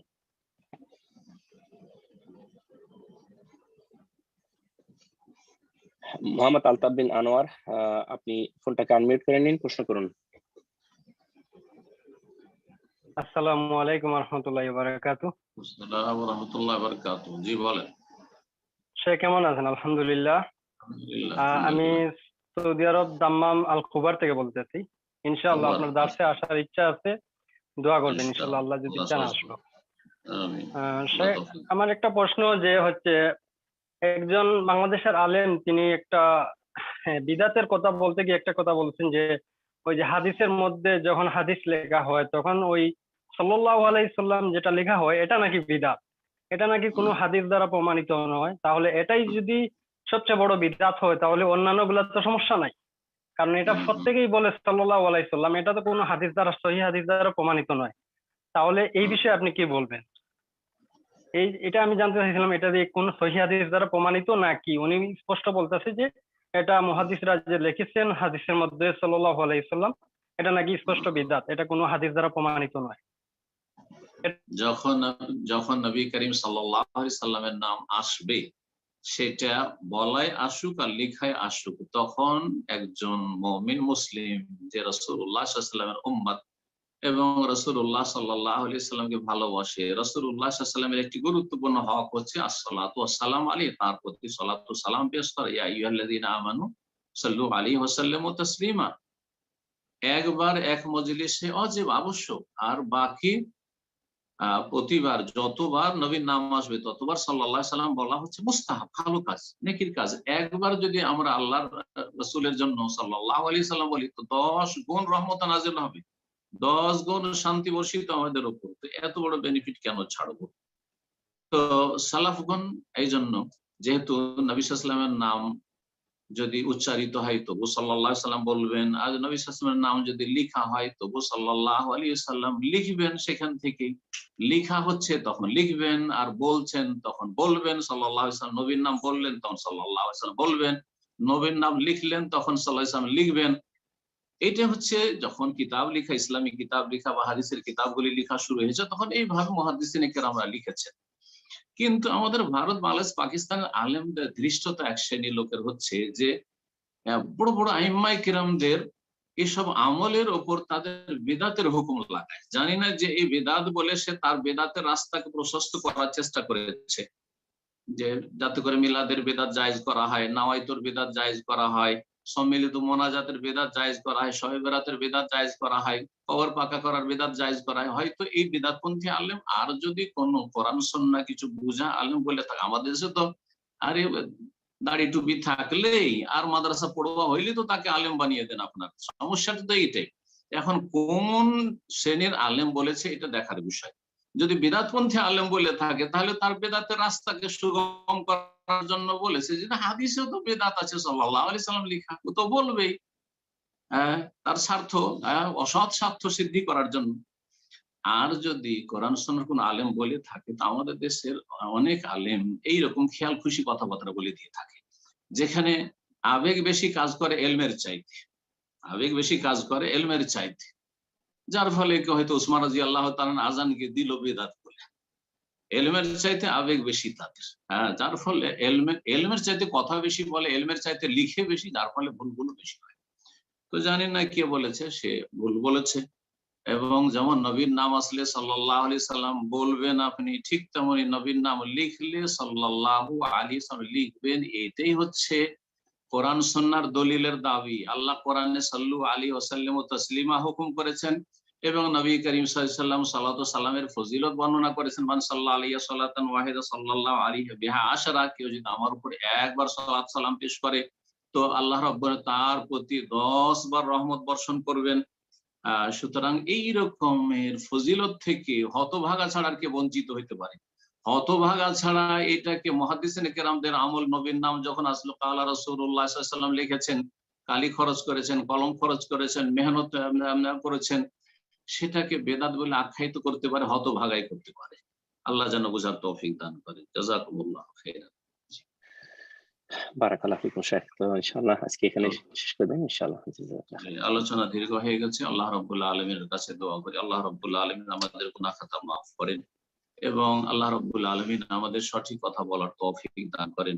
আর ভুল কথা যদি কখনো অনিচ্ছাকৃত বেরিয়ে যায় অথবা ইচ্ছাকৃত হয়ে যায়, ইচ্ছাকৃত যদিও ইনশাআল্লাহ বলবো না, অনিচ্ছাকৃত যদি হয়ে যায় তো আল্লাহ যেন আমাকে মাফ করে দেন এবং আপনাদেরকে সেই ভুল কথা থেকে যেন বেঁচে থাকার তৌফিক দান করেন। কোরআন সুন্নাহ আমাদেরকে সঠিকভাবে বুঝার তৌফিক দান করেন এবং কোরআন সুন্নাহর মানহাজে সালাফ, সাহাবায়ে কেরাম, তাবেঈন, তাবা তাবেঈনদের আদর্শের আমাদের অনুসারী হওয়ার তৌফিক যেন দান করেন এবং তাদের সর্বদা অনুসরণ করার জন্য তৌফিক দান করেন। আর ডানে বামে যে বহুমুখী ফিতনা রয়েছে আর বিভিন্ন তরিকা রয়েছে আর বিভিন্ন রকমের নতুন নতুন আবিষ্কার রয়েছে মানুষের ধর্মের নামে, এ সমস্ত ভ্রষ্টতা গুমরাহি থেকে আল্লাহ উম্মাতে মুসলিমা যেন হেফাজত করেন, সমস্ত ফিতনা থেকে আল্লাহ যেন আমাদেরকে মাহফুজ রাখেন। আল্লাহুম্মা ইন্না নাউযু বিকা মিনাল ফিতানি মা যাহারা মিনহা ওয়া মা বাতান। রব্বানা আতিনা ফিদ দুনিয়া হাসানাহ ওয়া ফিল আখিরাতি হাসানাহ ওয়া কিনা আযাবান নার। রব্বানা তাকাব্বাল মিন্না ইন্নাকা আনতাস সামিউল আলিম ওয়া তুব আলাইনা ইন্নাকা আনতাত তাওয়াবুর রহিম। সাল্লাল্লাহু আলা নাবিয়িনা মুহাম্মদ ওয়া আলা আলিহি ওয়া সাহবিহি আজমাইন।